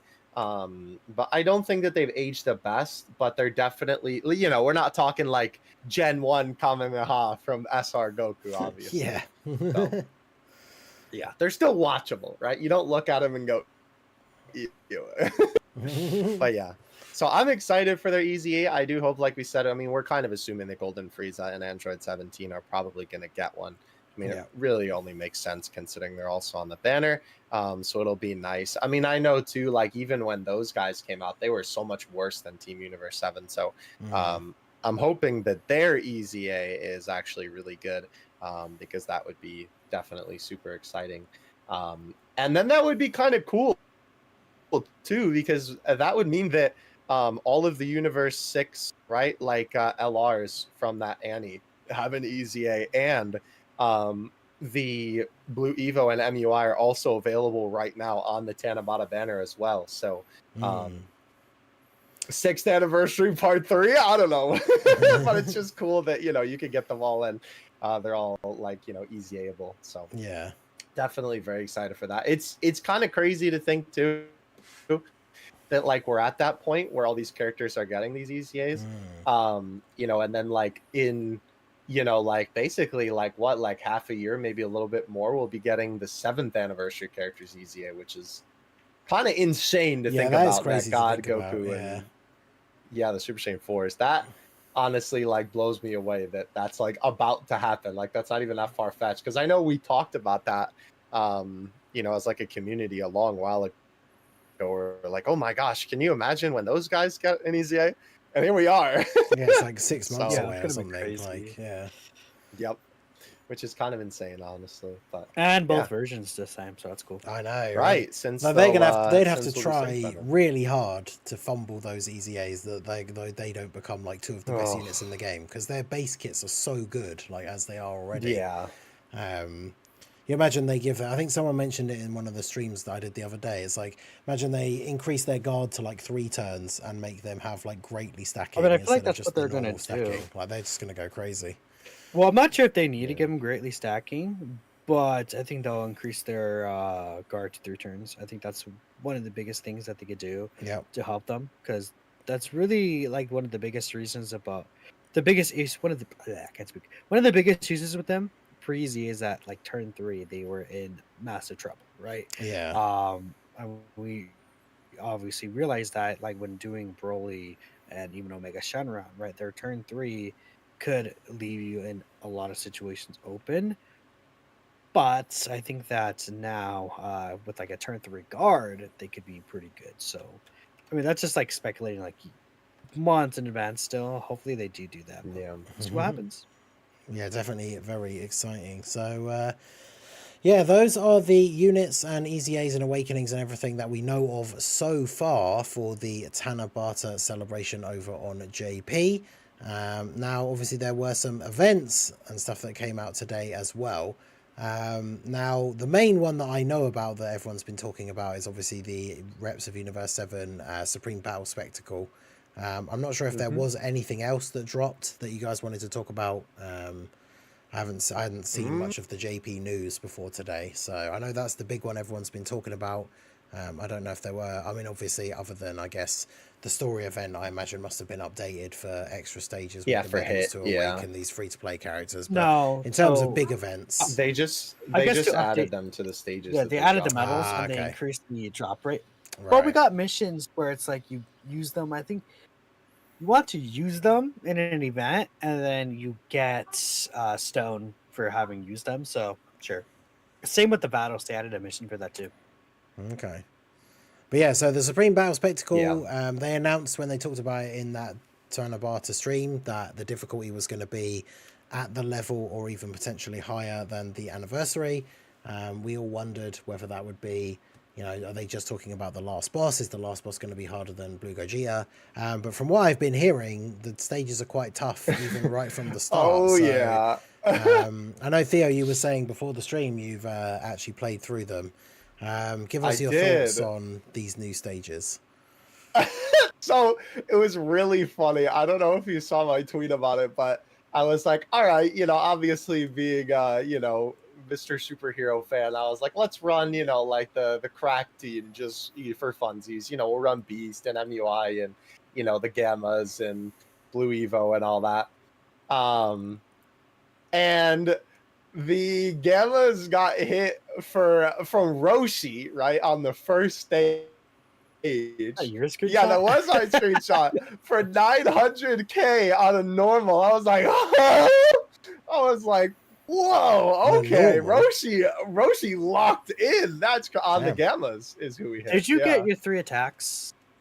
No, so I think what happened was it was a combination of that, and then also Roshi supered beforehand, and he raised attack on super. So I think that was what happened. Roshi hits quite hard. Yeah, he does. But I was just like, I was taken aback all of a sudden because I just didn't expect it. I was like, oh, okay, yeah, I'm totally fine. Boom. So that was kind of crazy being on the first stage. But overall, I think the stages have a pretty good difficulty. I don't think I like struggled with them a terrible amount. Ironically enough, saying that I got blasted on the first stage. But Bro's like, after that, it's so easy. right. After that, it was like oh, okay, I understand how this works. And it wasn't too bad. And then the final stage, right, which was the really difficult one. The first three are still a little hard, right? But they're definitely not like anything like too like insane that you couldn't beat without just like a solid team. However, the last one was obviously the most difficult with that Blue Evolution Vegeta stage. That stage actually was a little bit tricky. For my first run, I did do the missions for that are Tournament of Power is one of the categories that you need to use. Yeah, and then the other and then the other one is Legendary Existence. So I was like, okay, I'll do the TOP category first. Because that one will be a little bit easier. Obviously, you have, Blue Evo and MUI, and then you can use the new UI Goku as a friend.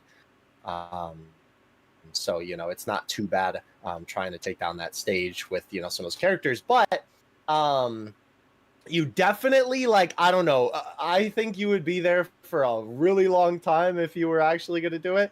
But technically, the only way that I think you could do it is if you really, really did some dumb shenanigans. If you wanted to do both category missions at the same time, because the Legendary Existence category and the TOP category have virtually no crossover. It's literally like every UI Goku in the game. So you would basically have to run like the free UI Gokus, right? Like you would have to run the Fizz one, and you would have to run like the STR login bonus one to make that work. So it's not really feasible. Although just go get those dodges. Yeah, so yeah, exactly. That literally basically it. But for the Legendary Existence mission, that one really sucks because the only leader still for that category is the Int Namek Goku. Still, even on JP, there's no modern leader for that guy, which is kind of insane. So if you want to be able to beat that mission, you're definitely going to have to do some shenanigans. I have not beaten that mission myself yet. I tried it, I think like 2 or 3 times, and then I got absolutely washed. I was like, yeah, no, we switch on the Tournament of Power, baby. I'm not doing this. So that will definitely be a very difficult mission. I'm going to be curious to see what like funny shenanigans people come up with to be able to beat that.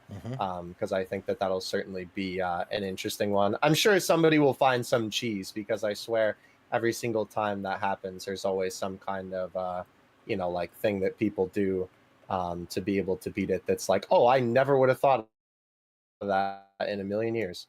But anyhow, I think that final stage, just in terms of the overall difficulty, it is pretty hard. You're definitely going to need to bring some very good units for it.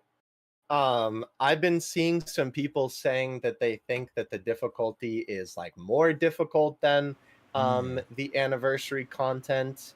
I've seen some people saying that, oh, like this Tanabata is like a reset of difficulty with how hard the stage is. I don't necessarily think that that's the case. It is certainly a difficult stage, but I don't know if I would agree with that completely. But I agree with your sentiment, actually, Dokkan Assets. I think that some people are saying like they're worried about what this event could be like in terms of power creep. I feel like this is, keep in mind, this is Blue Evolution Vegeta. So I feel like he's already going to reach like the heights of how strong the boss is. I mean, Sword of Hope Trunks is still a very difficult fight. He's not as hard as like I think Beast or Blue Gogeta, but he's in that same tier. And he was also like, he was fight number 4, right? And then the next 2 fights that came after were weaker than him. So like this Blue Evolution Vegeta being as strong as a fight of he is doesn't mean that the next fights will even be stronger than him. Or it also doesn't mean that they're gonna completely outclass him as a fight, right? Maybe like the last fight could be the hardest one, but like I don't know, maybe we got a stage against like I guess to be fair, who else is really just UI Goku at this point? Is it not? Because we fought Roshi, Krillin. We fought Roshi, Tien, Krillin. You fight the androids 18, at one point. 17. We fight Gohan and Piccolo. We don't have a stage against Frieza. We'll have a stage against Frieza True. probably. I think. Well, he's not like a. Well, yeah, we'll probably have a fight against Frieza because like just how we had a fight against the Gammas and they were super class in the red zone. Yeah. I think we'll have a fight against Frieza. I think we'll have a fight against Goku, and then I think we'll have a fight against Goku and Frieza. So I think there's probably 3 more fights. That would check out. Yeah. That's my expectation, and like the Frieza fight, maybe that's not as hard as the Blue Evolution fight. I mean, Blue Evolution Vegeta is a stronger character in the series than Golden Frieza is. So like it's possible that Golden Frieza is a weaker fight. UI Goku could just be on like the same level of Blue Evolution, and then they can make the Goku and Frieza fight like just like some sort of like AoE countdown stage. Like it's entirely possible that Blue Evolution and then like maybe UI Goku are like the stronger fights, right? And then like the final fights aren't necessarily like the strongest one. Like Beast Gohan is not the hardest fight in the Spring Battle Spectacle. Yeah, true. Right. So I think that's a thing we gotta wait and see to see how things turn out. But beyond that, I it's speaking about how hard these fights are right now. I think that they're definitely hard. Like if we compare like Roshi at the Roshi stage to like the God Goku stage in the Spring Battle Spectacle, it's a night and day difference. God Goku is hitting you for like a mil damage. Roshi and his final phase, he does hit pretty hard. He hits for about 2.5 mil, and then his normal set for over 1 million damage. Right? Damn. It's a 2-phase fight.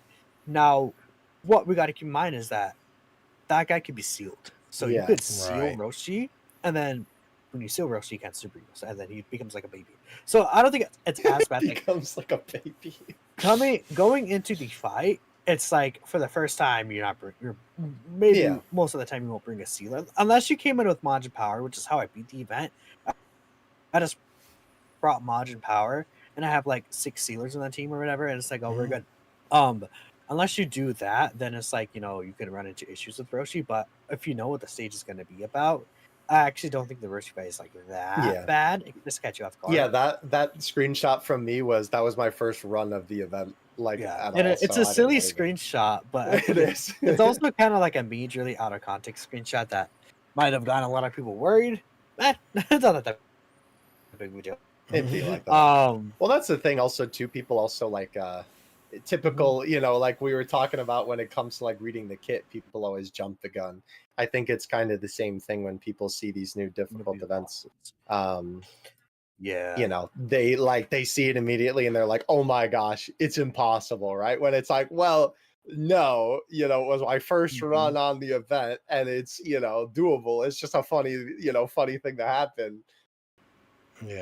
And obviously it's also like certain characters getting caught too, right? Yeah, I will say like these bosses hit really hard for turn 1. Like they do. The Roshi and Tien stage that hits you for 1.5 mil just like instantly off the brim, turn 1, and he also guaranteed stuns you.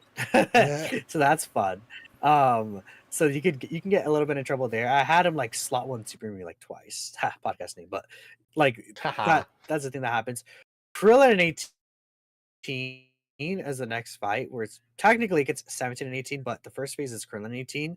It's like interesting because they hit for about 2 mil, like turn 1 instantly they can hit you for like 2 mil damage. But the thing about this fight that's I think interesting to me is it has a buildup of attack, 10% attack build up to 50%. If they build up that 50% attack, they could hit you for like 3-4 mil, like within that range. But like the next phase doesn't hit nearly as hard. So I think the thing behind that is they don't want you to stall in this fight. If you try to stall in this fight or run a slower team, the boss will just hit incrementally harder, and then you probably will end up losing, especially for phase 1. So you kind of want to blitz through that first phase, which I do like that design. I think it's rather interesting. The second phase, you can get sealed by the androids. Goku hits for about like what is it, like 2.3 or so mil, just like again just like a 2.3 mil tech stat.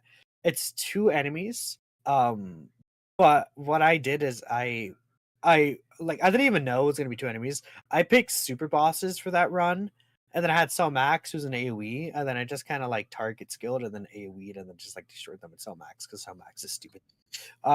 I could see this potentially giving people issues where it's like the androids who hit you still for about like nearly 2 mil, 1.8 mil damage, right? And then Goku, they like super you back to back, and you just get hit like just so much damage potentially with so many of these characters. Um, it could be an issue, right? 100%. And the android sealing you, like if they hit you with a super attack and they seal you, like if it's a character who needs to attack to get like I guess like if it's a character that would like to attack and they can be sold one and they get sealed, that could be an issue. Moving on to Gohan and Piccolo, just real quick. I want to make sure I break down these fights just a little bit, so like Ningen can kind of understand. And I think everyone in chat, a lot of people here may be like global players. That's why I'm doing kind of like a breakdown of what I experienced. Gohan and Piccolo. The thing about them is that the first phase you can actually kind of stall, which I feel like this fight might be easier than the androids fight. Funny enough, because Gohan hits harder turn one even than the Krillin 18, because he does hit for, I mean, I think that's like about 2.3 mil. His normals after super attacking will hit for 1 million, but Gohan could be attack, lowered, and sealed, like in that first phase. So again, it's a thing where you hit him with the seal and he's a baby, basically, like Roshi. He can't do anything to you, and if you debuff him, it's just nothing, right? This Gohan phase, being able to seal him, just you could instantly seal him turn one, and then he literally can't do anything to you for the rest of the fight. Gohan and Piccolo can't be sealed anymore or attack lord anymore though, and they do pretty good damage. They hit, I think that's about 2.6 million damage in that second phase. Their normals hit for about 1.1 million damage. They have a good amount of HP. Like the first phase of Gohan though, it's like you have a lot of HP in that first phase too, 130 mil HP. It's like I think the thing about this fight is that you could kind of stall and get your units built up, and then you get to the final phase and you have target skills, you have all these abilities. But I feel like that fight against 17 and 18, you can't really do that. You can't really stall, right? Which is another example of just because the fight is a fight later on in the event, that doesn't mean it's going to be a harder fight. I think then the Blue Evolution fight is just like, this fight's kind of stupid, and this is where I understand people were worrying about this fight. I think this fight is, to me, I think it's just the hardest fight in the game. Okay. Yeah, it's up. So the first phase is against Blue Cow and Goku and Evolution Vegeta, the physical LR. And the thing about this character is they hit for about, again, turn one, they could hit you for 2.3 mil damage, basically. Oof. But they could also double super in the same turn. Oh my god. And they have a cooldown of 3. So like earlier when I was doing the mission, luckily I was able to run Tech God Goku. The caveat about this fight is you can run Tech God Goku, but you could also technically run Tech Caulifla, right? So you have some of these cheat units because they're pure Saiyans. Now, again, I still had Tech God Goku eat a super instantly 300k. Then after he super attacked, they supered him again and hit for 200k. And it's like, oh, now I'm like at 30% HP still. Yeah, that's wild. Even though I have like Tech God Goku in slot 1. Yeah. Right? Because they just hit so hard at this point. They have pretty decent HP, but I feel like they are a little squishy because they have low reduction. So you can kind of melt through this phase, but you don't want to. And the reason why is because you have the Blue Evolution Vegeta fight, and he disables dodge. So again, that's the thing where he's AGL and he disables dodge. Guess who's perfect for this fight? Tech UI Goku, I wonder. They want you to pull the new unit. Like crazy. Yeah, I mean they do this a lot, and I'm not like surprised at it anymore. But like last year, Omega came out with Super Saiyan 4 Goku. Well, Omega came out at a later time during the month, but still. So it's like he disables dodge. So like, okay, with UI Goku, you have type advantage and you counter everything, and then you get rid of the dodge disable and you can bring so many extra units like Tech Caulifla. Like if you have like what I I did is I brought UI Goku as a friend, and I had for the Universe Travel Saga mission. I even brought the 17 and 18 as my leader. If I'm not mistaken, I did bring 17 and 18 as my leader, and then I had the UI Goku friend, of course, like I said, and then I also brought Tecalifla. You could bring the SSR of Tecalifla as well. Like that could be a good option. If you are bringing UI Goku and you have like this guaranteed dodge characters, so like that's one way you can kind of cheese this fight. But Blue Evolution, if you get hit with a super, he's hitting you for 3.1 mil damage, and then his normals hit for, I think that's 1.3 mil normals. Yeah, 1.3 to 1.4 mil normals. It's crazy. He hits really hard. He's relatively tanky-ish, and yeah, I guess the one thing about him is that he has a 9 attack cooldown. Okay. Before he gets super again, he does 9 attacks a turn, and he gets super once a turn. So I feel like it's like a thing. I think remember Metal Cooler Core. If he supers you at the end of the phase, or at the end of the rotation, like as the very last attack, I believe he wouldn't be able to super you again. Right. It's the same thing here. So like you could get turns where this guy might not super at all. He only has a 15% chance to super. We've seen characters like Beast Gohan who have like 30% chance to super. I feel like this fight, while it definitely is the hardest fight in the game, I think I would say, I feel like maybe people may be overstating how hard it actually could be, just because there are characters that could work around this. I mean, again, like Tech God Goku is like a perfect character for the stage. Like there are some options here, but I still don't want to like completely take that away from how hard this fight is specifically. And the type coverage is nasty, by the way. Like you have the physical phase into an AGL phase. So if you bring any STR characters that don't like guard, Blue Evolution Vegeta just like destroys them. You can shred through them. So got to be careful there. And it's like if you don't have UI Goku, it's like a much different story. Luckily, the missions and everything, you don't have to not use UI Goku. You could use UI Goku for all the missions. But like I think I'm gonna start testing with some other teams, and then I'm gonna be like, wow, this is a disgusting fight. Like, imagine running like Majin Power, and then it's like Buhan can dodge, right? Yeah. And then it's like, oh, Kid Buu, you want Kid Buu to build up? Well, get hit with a 2 mil damage super, and Kid Buu's dead. Like so that's gonna be fun. But it sounds you eventually get there. Anyways, that's all the fights that came out. We'll get more later throughout the course of the celebration.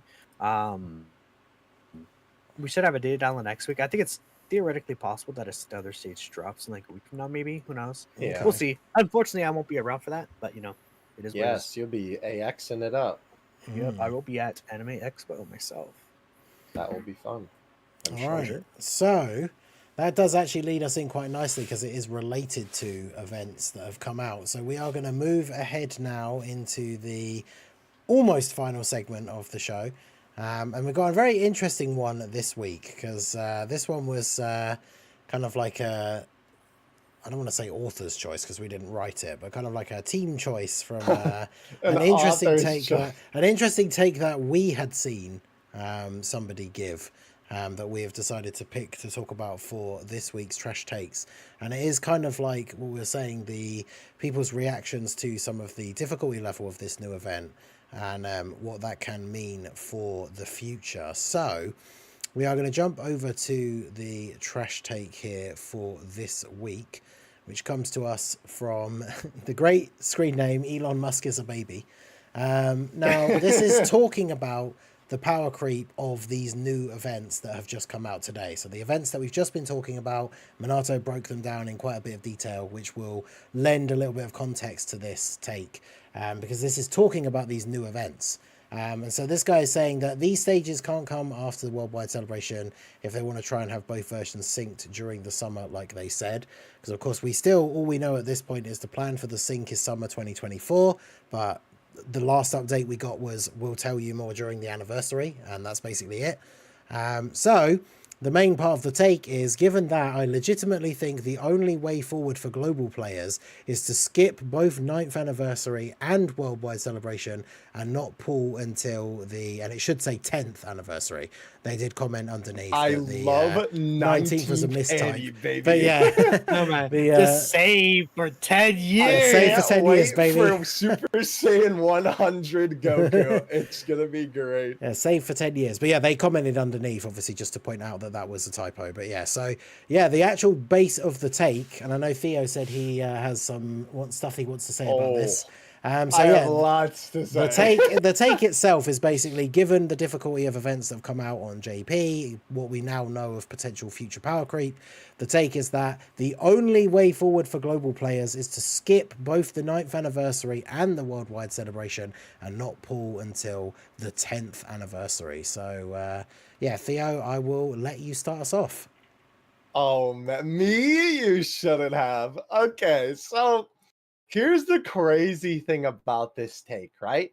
I think that this is actually, now I know I'm going to sound crazy, but let me speak. Let me cook a little bit here, okay? So I actually don't think that this take is necessarily too far-fetched, as crazy as that sounds. However, I also don't completely agree with it either, right? So here's the thought process. Obviously, right, I understand what he's saying in terms of, like, you know, you should be... Oh, what's up? Ningen. Oh, it's cut off on the screen. Huh? Are you good? Wait, what happened? Wait, what's cut off on the screen? What happened? No, I was... Oh, you were saying something. Yeah.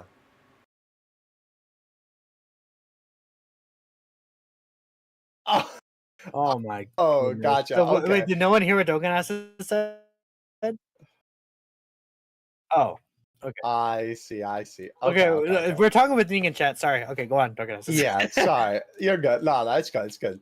Anyway, okay, so I understand you know, what the take is going for, because obviously they're basically saying that, you know, essentially with, you know, a 9th anniversary, right, with you know, Gohan Beast and Orange Piccolo, or Orange Piccolo, I'm sorry, the Gammas rather, and then like Gogeta and Broly with the events that we got with them, there was a huge new jump in power in terms of the difficulty of these events. And obviously now with the Tanabata, we have, you know, now arguably the new hardest fight in the game with this Blue Evolution Vegeta fight.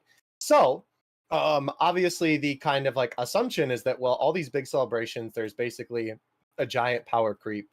And so why would obviously there not be one for 10th anniversary, which people are thinking is going to be, you know, like the craziest anniversary in Dokkan history? I mean, it's 10 years of the game being, you know, around. It has to be incredible. So I certainly understand the sentiment, and honestly, I don't even necessarily disagree in the way of like, yeah, I suppose by all technicality, it would be better if you just started saving your stones now, and then once 10th anniversary, you know, came out, then that's the time to, you know, like whale out and use everything that you have on those banners, because those characters will be quintessential to be able to beat the brand new, you know, hardest difficult content in the game. You know, that makes sense to me. And obviously if you would like to, you know, like rainbow those characters as well, you know, get any semblance of dupes in them, you know, it would make sense. And obviously you would want a lot of stones to be able to have for that, right? So I get that, right? And not to mention, obviously, with the anniversary banners, not only are you summoning for the anniversary characters, but obviously, you know, basically the anniversary banners are always really, really good in terms of everything else on there. So you would also be summoning for some strong characters, you know, that might not be the 10th anniversary unit level, but obviously will still be very helpful for you to be able to, you know, just have good units and beat some of that content, right? So in that regard, I do understand the sentiment, right? And don't entirely disagree that, like, yeah, if you just want to rainbow every single Annie character that comes out and you just start saving now until the 10th anniversary, I don't even think that's necessarily a bad idea. However, this kind of mentality right? Where this is where I disagree with this take to an extent, is that kind of mentality basically just means that you will never be summoning and you will never essentially be playing the game because there will always be something to summon for, right? It's like, okay, so yes, the 10th anniversary is going to, introduce this game-changing power creep, sure. So then it's like, well, who's not to say then that you then shouldn't save for the 11th anniversary or the 12th anniversary, right? Who's to say that you shouldn't then save for Worldwide later that year or Tanabata that year? Because obviously by that point, right, the characters would then be stronger than the 10th anniversary characters.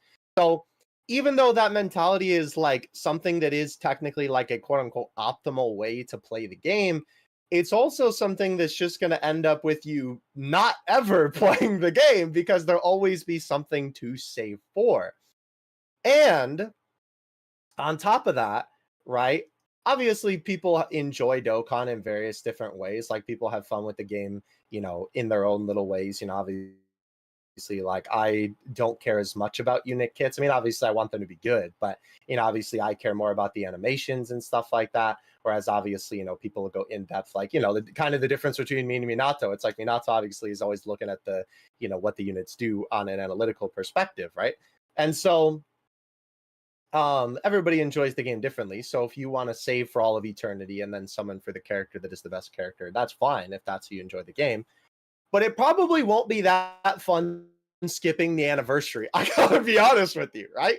I don't think that would be that enjoyable of an experience. And not to mention, I feel like that also is kind of not acknowledging the value that the anniversary brings, right? Not only does the anniversary have discounts where you then have a chance to get some of these incredible characters, right, before obviously then the 10th anniversary in question would come around, if you ended up getting them off of the discounts or even just summoning on the discounts because the characters on the banner are good.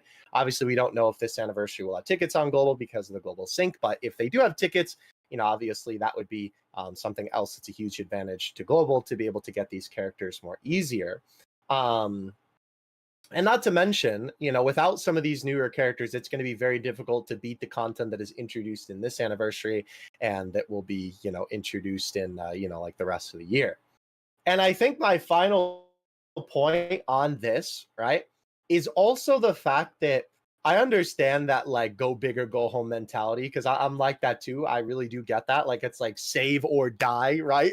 Like type of thing.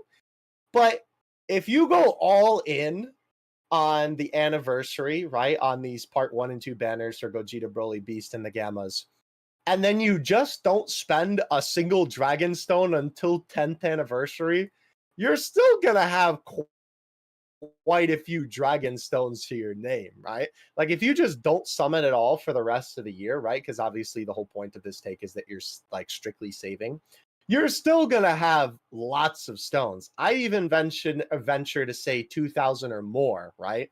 I would think easily with the amount of stones that Dokkan gives out per celebration, and not even taking into account like top grossings when those happen, and obviously all the EZAs and stuff like that, right?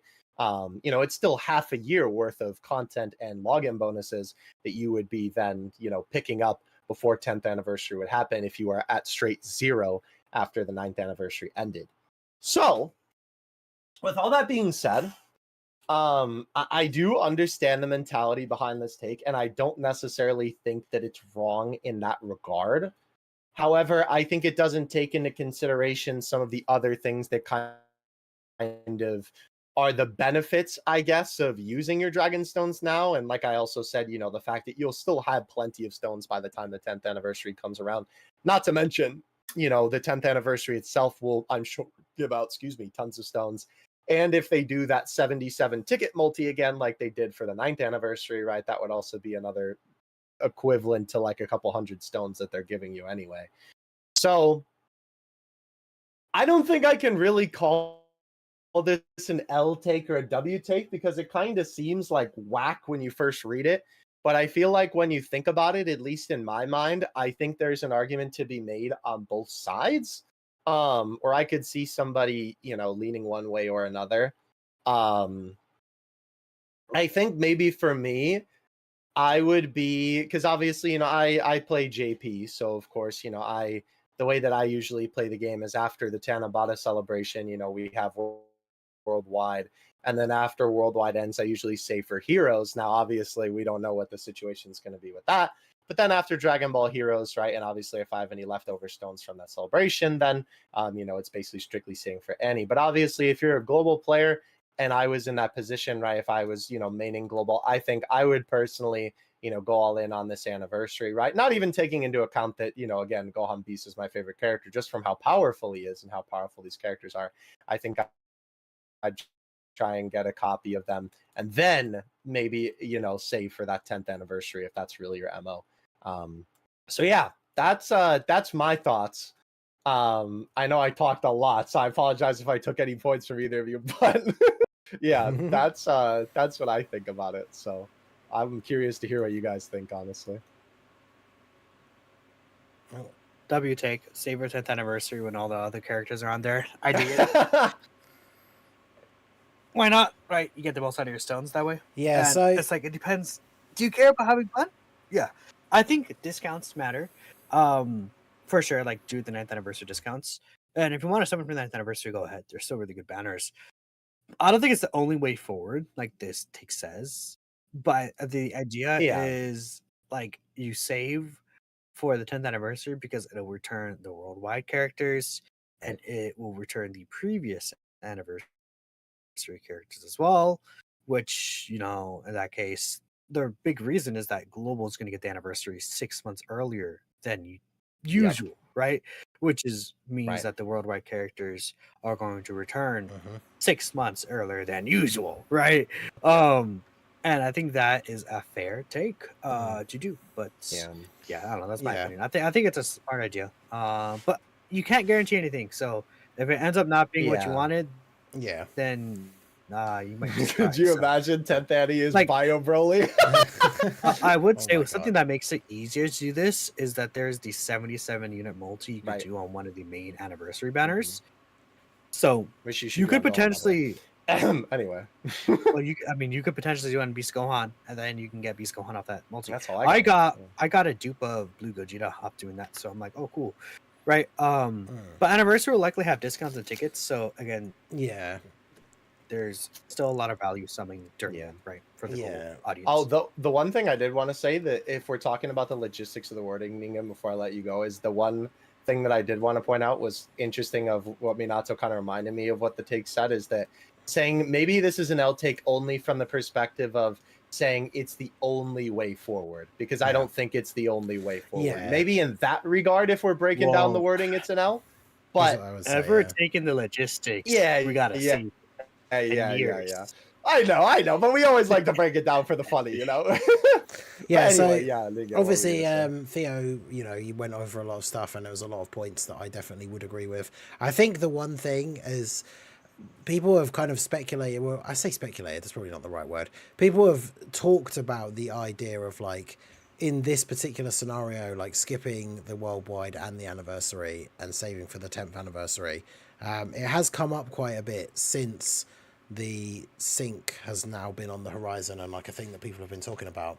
And I do think that you do get a lot of people that will say, kind of like, Theo was pointing out, there will be a lot of people that always, whenever you say like, oh, skip this banner, skip this celebration, XYZ, like people will always say like, oh, well, I guess we should skip every celebration because every single celebration is still going to then be followed by one that's even better. But I think it is different in this case because of and Minato mentioned it as well, the very unique position that Global is in at the moment. Because obviously in this case, if you skip the anniversary and you skip the worldwide celebration, Global is then getting another anniversary in like 4 months after the worldwide celebration. If it was any normal year and people were saying skip the 9th anniversary and the worldwide for the 10th anniversary, then that would be more of a crazy take, because we're skipping the anniversary that is about to start for the anniversary that comes in like a year's time. But obviously in terms of like from right now, the anniversary on Global is going to start in like a week's time. But then the next anniversary is going to be in like 6 months' time rather than a whole year like it normally is. And as Minato pointed out, the 10th anniversary banner will have the 9th anniversary characters and the worldwide celebration characters. So if you do skip the 9th anniversary and the worldwide, those units are going to be on the 10th anniversary banners with the new 10th anniversary characters who, let's face it, it's usually the case with the anniversary anyway. They're probably going to be two of the new best, like the best units in the game. And so then their banners are going to have these 9th anniversary and worldwide celebration characters on them. So where I would say I disagree with the take is kind of like, as Theo was like sort of added on at the end there, is if we just go by the specific wording of the take, obviously, like I say, pointed out that 19th anniversary is a typo, but yeah, the fact that it says, I think the only way forward for Global. I'm sorry, it's too funny. I'm like genuinely thinking about it. Makes me think like, man, they're gonna do like Super Saiyan 5 Goku and like Gohan Beast 3 or something crazy like that. What would be funny? The funniest part would be if it wasn't a typo. Yeah, and it's just like save for 10 years. Like, I do wonder. Like, there's no way to calculate it. I think that'd be so cool if there would be some way to figure out if you were playing since day one, you got every login bonus and played every event and got every Dragon Stone. How many free stones has Dokkan given in the history of the game? I think that'd be interesting. But anyway, sorry, I know that's a side tangent. Yeah, because in the early years, obviously, it was quite a low number per celebration, but we've definitely seen, like, over the last couple of years, especially big ones like the anniversary, give out tons of stones now. So certainly would be interesting to see what kind of totals that is. When it comes to the take, like I say, I would say maybe it's an L just because of the wording, but it's something that I've talked about on streams recently, because obviously, my focus is on Global. People have been asking about the anniversary, stuff like that. I think the anniversary is one of those things that, trying to look at it from the perspective of someone who is like a free-to-play player or someone who doesn't play very much, your main focus, and especially something that a lot of us talk about when we talk about banners and things, like when we're talking about like content creators, is the anniversary is usually like the big thing that people look forward to for the year, right? That's the thing that you're saving all of your stones and stuff for. So then people, of course, are going to be hesitant when someone then turns around and says, well, actually, you should skip that. So I think really, even with what we've said being true, like what the 10th anniversary banners are going to be like, if you want to summon for the anniversary, go for it, right? The banners are good, the discounts, the tickets for Global, that kind of thing. But then if you're thinking about how to best then prepare for the fact that the 10th anniversary should then come out in late January, early February on both versions, is then it's probably the worldwide celebration that you would then want to think about skipping, because the worldwide celebration is quite soon after the anniversary for Global, and then, as we said, you get another anniversary not long after that. So if you want to summon for the 9th anniversary characters, I would say go for it, and then maybe hold off on the worldwide celebration, because those units will come back on the 10th anniversary banners, which will only be a couple of months later. Because obviously that was the big thing for Global, is that Global used to have to wait like 10 months for the worldwide celebration characters to come back, but that won't be a thing anymore.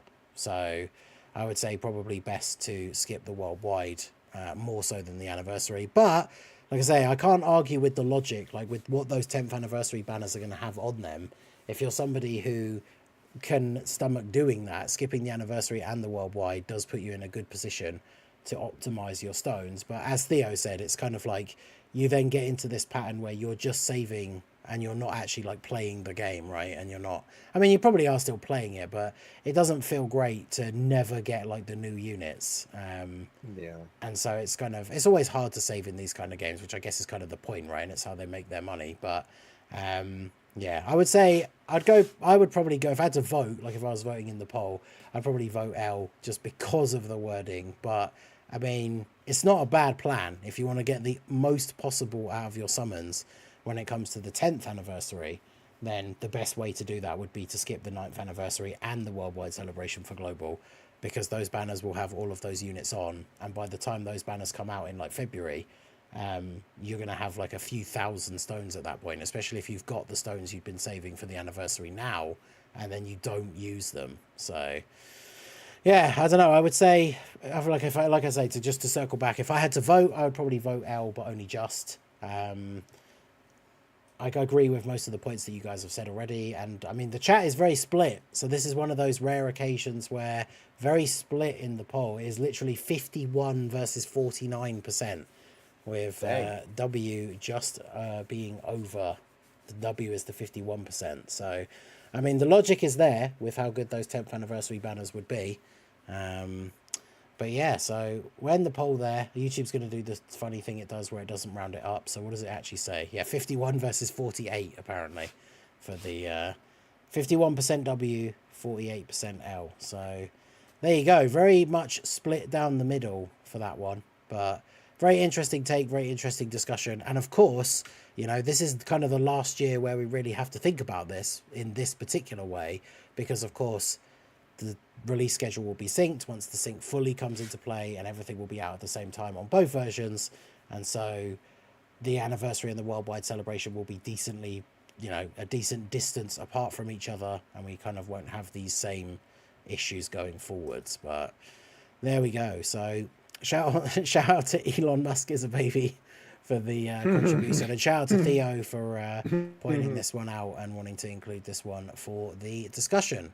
So that leads us to the end of the Trash Takes segment. We appreciate all you guys that were here live taking part in the poll. As always, try and remind you guys, if you are listening to the Spotify version or watching the VOD, do try and make it out to a live episode if you can and take part in the poll and let us know your thoughts on the Trash Take each week as we discuss them. So that brings us to the very final part of the show here, where we will go over all of the donations and super chats from the viewers during the course of this episode. So we appreciate all of you and your contributions helping to support the podcast. So first off, we have a $10 super chat from Weeb of Class. Will Akatsuki ever give Dokkan event farmable characters awakenings and EZAs again? Int Frieza was the only one to happen back in 2020, and none of the other cards have been touched since then. That's the one that's like his final form Frieza, and he gets like guard against Goku family or something, isn't it? And he's a support character. He was farmable from the early phase of the, is it Full Power Frieza event? I can't remember, but yeah, like an int final form Frieza.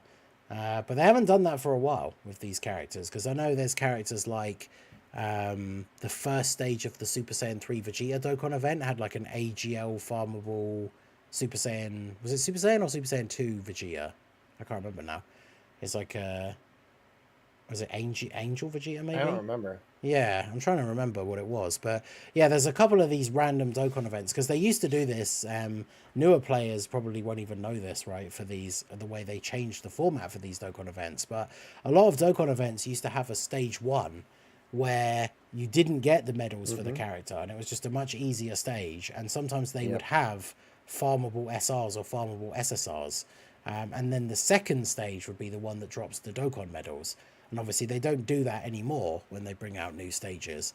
But there was a few of those. I think there's is it one of the Zamasu ones? Has like the farmable physical Zamasu who's never gotten an awakening. So yeah, there's a couple of these random characters that are farmable from these events that are just sat there and not getting awakenings. So it's hard to know what would happen. I mean, it's kind of like something we talked about. I think it was, trying to remember which characters it was we were talking about last time when a similar thing came up, but I think it was the Green Gem Barbershop characters. I think they're kind of in a similar boat to them, where like now we've seen these like hit get an awakening and stuff like that. Like if we get a celebration that's relevant to some of those characters, then maybe we could see them get an awakening. But it certainly does feel like they've been kind of completely forgotten about. What do you guys think? Do you think there's any possibility we will see these guys? Because yeah, I forgot that Int Frieza one was so long ago. They just kind of seem to have forgotten about those cards for the time being, I guess. I mean, one day it'll happen. I just don't think it's something that they really, it's like in their minds. Yeah, I feel like from the perspective of them getting an awakening, that's more possible. Because maybe eventually, I mean, like, you know, for every celebration we always get like a couple of extra awakenings for like some random card, right, where it's like, oh yeah, this card exists, let's go ahead and give him a little buff. But I think in terms of new cards, I don't think they'll ever do that again because No. they're pretty committed to just having that be like a thing that happens in the story event at this point, or like through a story event, right? Even if it's like a new Dokkan Fest and they have a farmable version of the card, they're usually always through a story event. So yeah, who knows? Maybe we'll see some more in the future, but I guess, like I say, it just kind of depends on the themes of celebrations that they decide to bring out between, well, now and whenever, I guess. If they fit the theme, then maybe we could see it. But, I mean, we got Vegeta for Saiyan Day, who transforms into a Super Saiyan, and they didn't do anything with that Super Saiyan Vegeta, so I probably wouldn't hold my breath for any of those anytime soon. But shout out to Weeb of Class. Shout out to Sokodo for the $2 super chat. He says, global players stone check before they're gone. That's right. We are, only a couple of days away from the countdown to the anniversary starting. So those of you who are here live in the chat, let us know your stone count. Shout out to Sokodo. We have 5 gifted memberships from Philip Rodriguez. So shout out to Philip. We have a $5 super chat from Drace. So he says, who are your favorite characters or team to use despite how others feel about them? Mine is Universe 6, especially Caulifla, Kale, and Queen Kefla. I know Drace is a big fan of the STR Kefla EZA. So yeah, do you guys have a particular favorite team or even specific unit that you like to run, even though other people are maybe not so keen on them? I have to look. I mean, I guess, could I say Topo? I kind of have fun using Topo, actually. Even though I feel like people don't talk about Topo much at all. Yeah. And not that he's like a bad character. I do like using the, I'll say the Tournament of Power Androids. They're a fun team to run still, regardless of like, oh, they're good, they're bad. They're still a fun team to run. So I would say between the... Probably, I mean... I suppose, Ningen, for me and you, the easy answer is our beloved Dragon Ball Heroes. You know it. Yes, sir. But in terms of other teams that, like, obviously is not that much of an answer. I mean, again, being another Super Saiyan 3 head, definitely the Super Saiyan 3 team. I think one out of left field, though, that people might not expect from me, I actually really like. I mean, there's no like really hard content that you can kind of use them on, but I think the Universe 11 team is actually really fun. That is a hot take right there. Yeah, I know. I know that's so like out of left field, but I don't know. I've kind of always liked the Universe 11 team because it's so funny. Like, it's a team that has like, I think like maybe 10 units to it's like barely a category team. or something like that. It's like I don't even know how it's a category, to be honest with you, because surely there should be some rule in Dokkan where like a category needs to have a certain amount of characters for it to even be legal to sell as a leader skill. But no, the Universe 11 exists. So I don't know. I've just always thought it was fun, using Jirens and Topos and Dispos, and then using like Margarita on the team, right, and stuff like that. I always thought that was fun. That's why I was so disappointed that I didn't get Fizz Topo, because I really wanted to use him for that team. So probably whenever he comes back, that is the unit that I'm actually saving my coins for after I Rainbow Beast and get Broly. He's probably on the next banner. Yeah, he's on the next banner. I would think he would. It is strange. No, transferring Vegeta should be on the next banner. Yeah, I will say it is strange too that in that regard, speaking of like characters who I guess are kind of underused, even though it's ironic they just sort of came out. Frieza, AGL Frieza, I was surprised to see him on this banner. I thought this was going to be 21 since she hasn't rerun on JP. No, 21 was on Goku Black's banner. Oh yeah, that's right. Sorry, I blocked Goku Black's banner out of my memory because I'm a Fizz Goku Black hater. I'm just surprised that they brought a new unit back in general, because I haven't done that. Yeah, past 3 years for Tanabata, so that's good. I was shocked when I saw that too. Well, to follow on from what Theo was saying, I'm going to say Physical Rose, because I feel like I always thought he was underrated. You rat! I thought he was underrated when he came out on Global, and now the fact that he's been buffed, has Physical Goku Black on his team as an orb changer. We're not going to say he was underrated when he came out on Global. Bro had no team. Boy was buffed. Underrated. He was a loser. An actual loser. If he did not get buffed and super bosses didn't become as good as it is, physical Goku Black would still be like a fraud. He'd still be runnable, but especially without that buff, he'd be a fraud. Oh my goodness, that extra super attack makes him like it does make a lot of difference. But yeah, he was fine before. You don't run him. Super Bosses was a bad team, but you don't run him on Super Bosses. You run him on Samasu's team with Vados for orb changing, with physical Super Saiyan. Let's get rid of all of his damage reduction. That team was great. Hey, I was beating all the events that were out on Global when he came out with his team. So about your global events. Well, when we're talking about how good a global first is on release, then the only thing that's important is the global events. But yeah, now that we compare him, you could beat an event with a character. I could beat an event with Cyberman characters, bro. Anyway, but yeah, Rose, the Super Bosses team is very buff now, so I feel like it's probably not even the kind of example that the question is asking. But yeah, obviously Theo mentioned Heroes and Super Saiyan 3. I used to really love the Super Saiyan 2 team, but that team has had like no buffs in like forever. So hey, dude, global. I can't even say global. Super Saiyan 2 Trunks just came out, bro. I mean, that is true. That is a buff for the Super Saiyan 2 team. But where's that? We need that Tech Vegeta and Int Goku EZA, man. Yeah, they held up with their EZAs. There's gonna be a Majin Buu Saga celebration. That's gonna be just like one EZA. I assume it's gonna be for like. I mean, I doubt it's worldwide. I feel like it's gonna be just. We're gonna get like a Dokkan Fest Hercule, or like what's a Majin Buu Saga character that like should get a Dokkan Fest, but it's not like it would be like the August Dokkan Fest at the end of this month. Yeah. Like who could that be? But like whoever that is, maybe what if it's like a Great Saiyaman Dokkan Fest or like a Super Saiyan 2 Saiyaman Dokkan Fest or something, right? I don't know, just something random like that. Maybe New Year's is Buu Saga again, maybe they're saving for anniversary and it's like Super Vegeta. Yeah, we'll see. I'm just getting off topic here, but yeah. But yeah, so a couple of examples there. It's always fun to run certain teams, even if they can't do the hardest events. So it's always nice to have those backup teams that you like just for fun. But shout out to Drace. Wait, one last thing I want to say, I can't wait till Jiren comes out, and then it's like Jiren is like 3 times better than physical Rose, and I'm like, Jiren. I like Rose better as a character, but the Jiren hate has to stop. The Jiren slander must stop. I'm a card carrying Jiren hater over here. Most boring character in Dragon Ball Super. L take right there. We're putting that on the trash takes. Copy Vegeta exists. Wow, yeah, true. Yeah, that's the worst villain. But no, he gets a W because he's Vegeta. Vegeta W. So. Yeah. But yeah, anyway, so shout out to Drace for a second $5 super chat.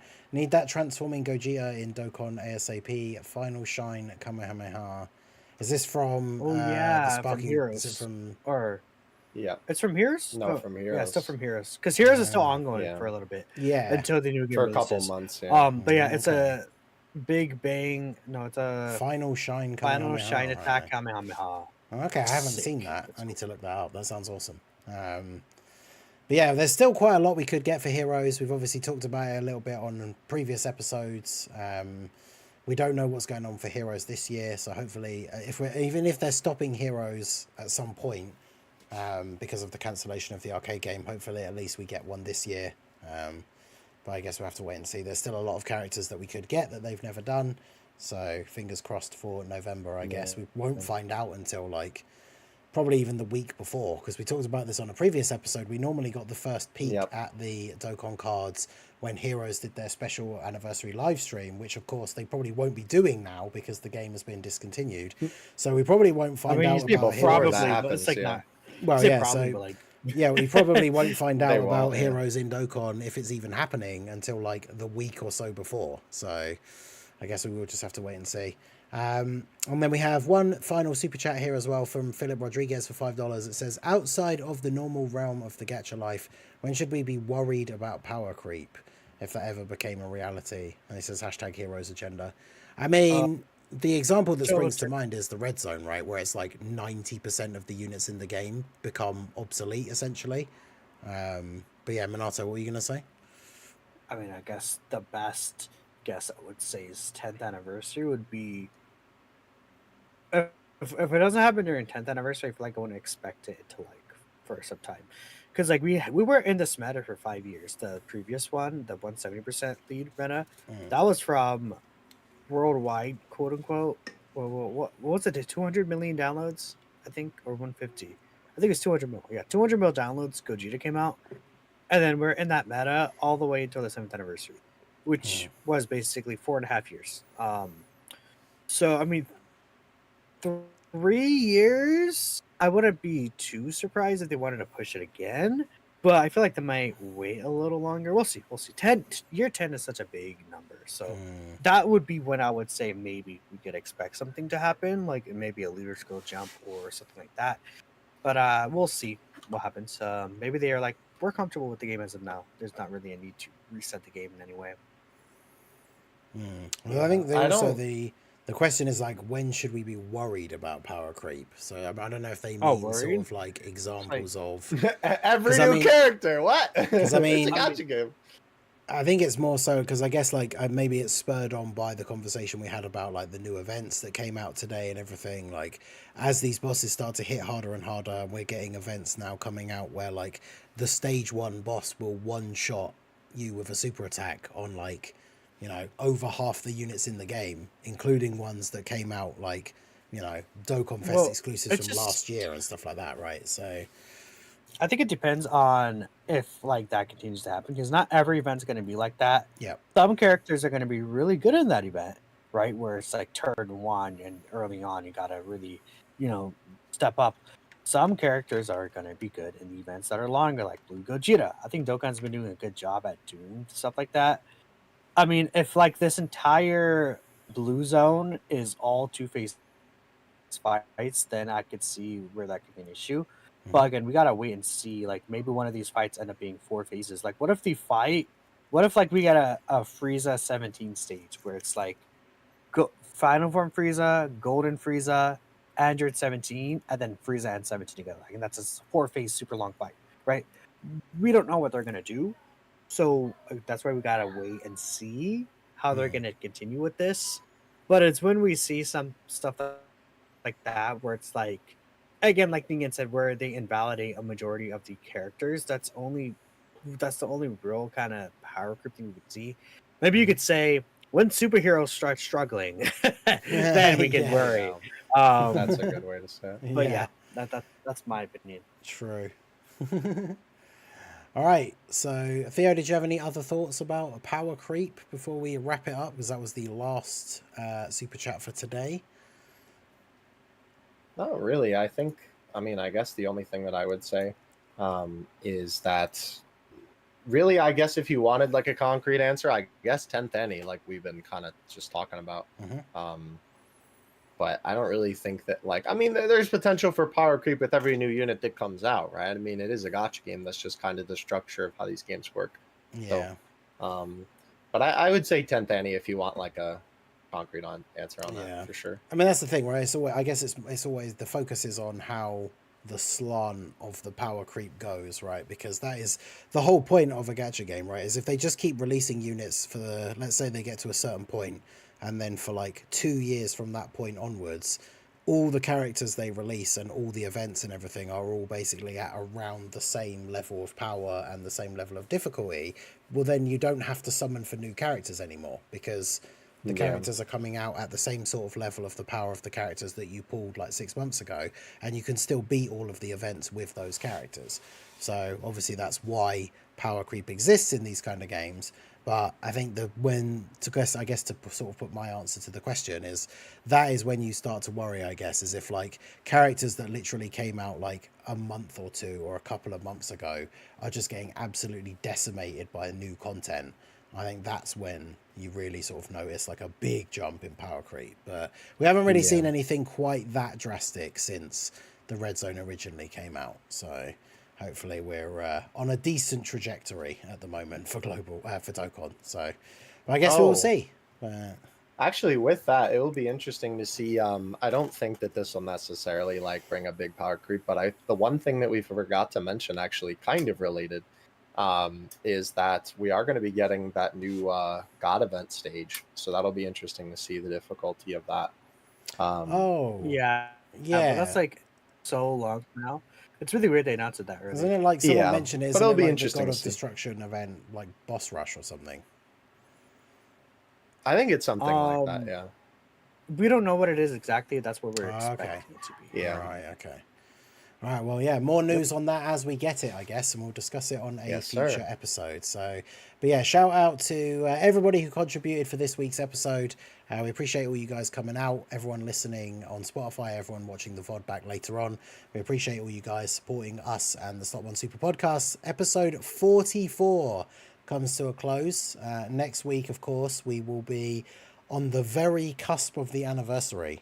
In fact, we'll be like a couple of days before the anniversary officially kicks off. I think we'll be on like day either like 3 to go or 2 to go or something like that when we have the actual in-game countdown. So very, very close now to the global anniversary. So make sure you tune in next week and we'll be discussing everything that will be coming out and our thoughts. And obviously, you know, especially for me being the global main, looking forward to all of that stuff actually coming out and what my plans are and everything. So yeah, we hope you guys enjoyed this episode. I've been your host, the Master Ningen, with my co-host Minatos, Flash, and Dokkan Assets. Hope you guys enjoyed it, and we will see you all next week. Peace out. Good one. Peace.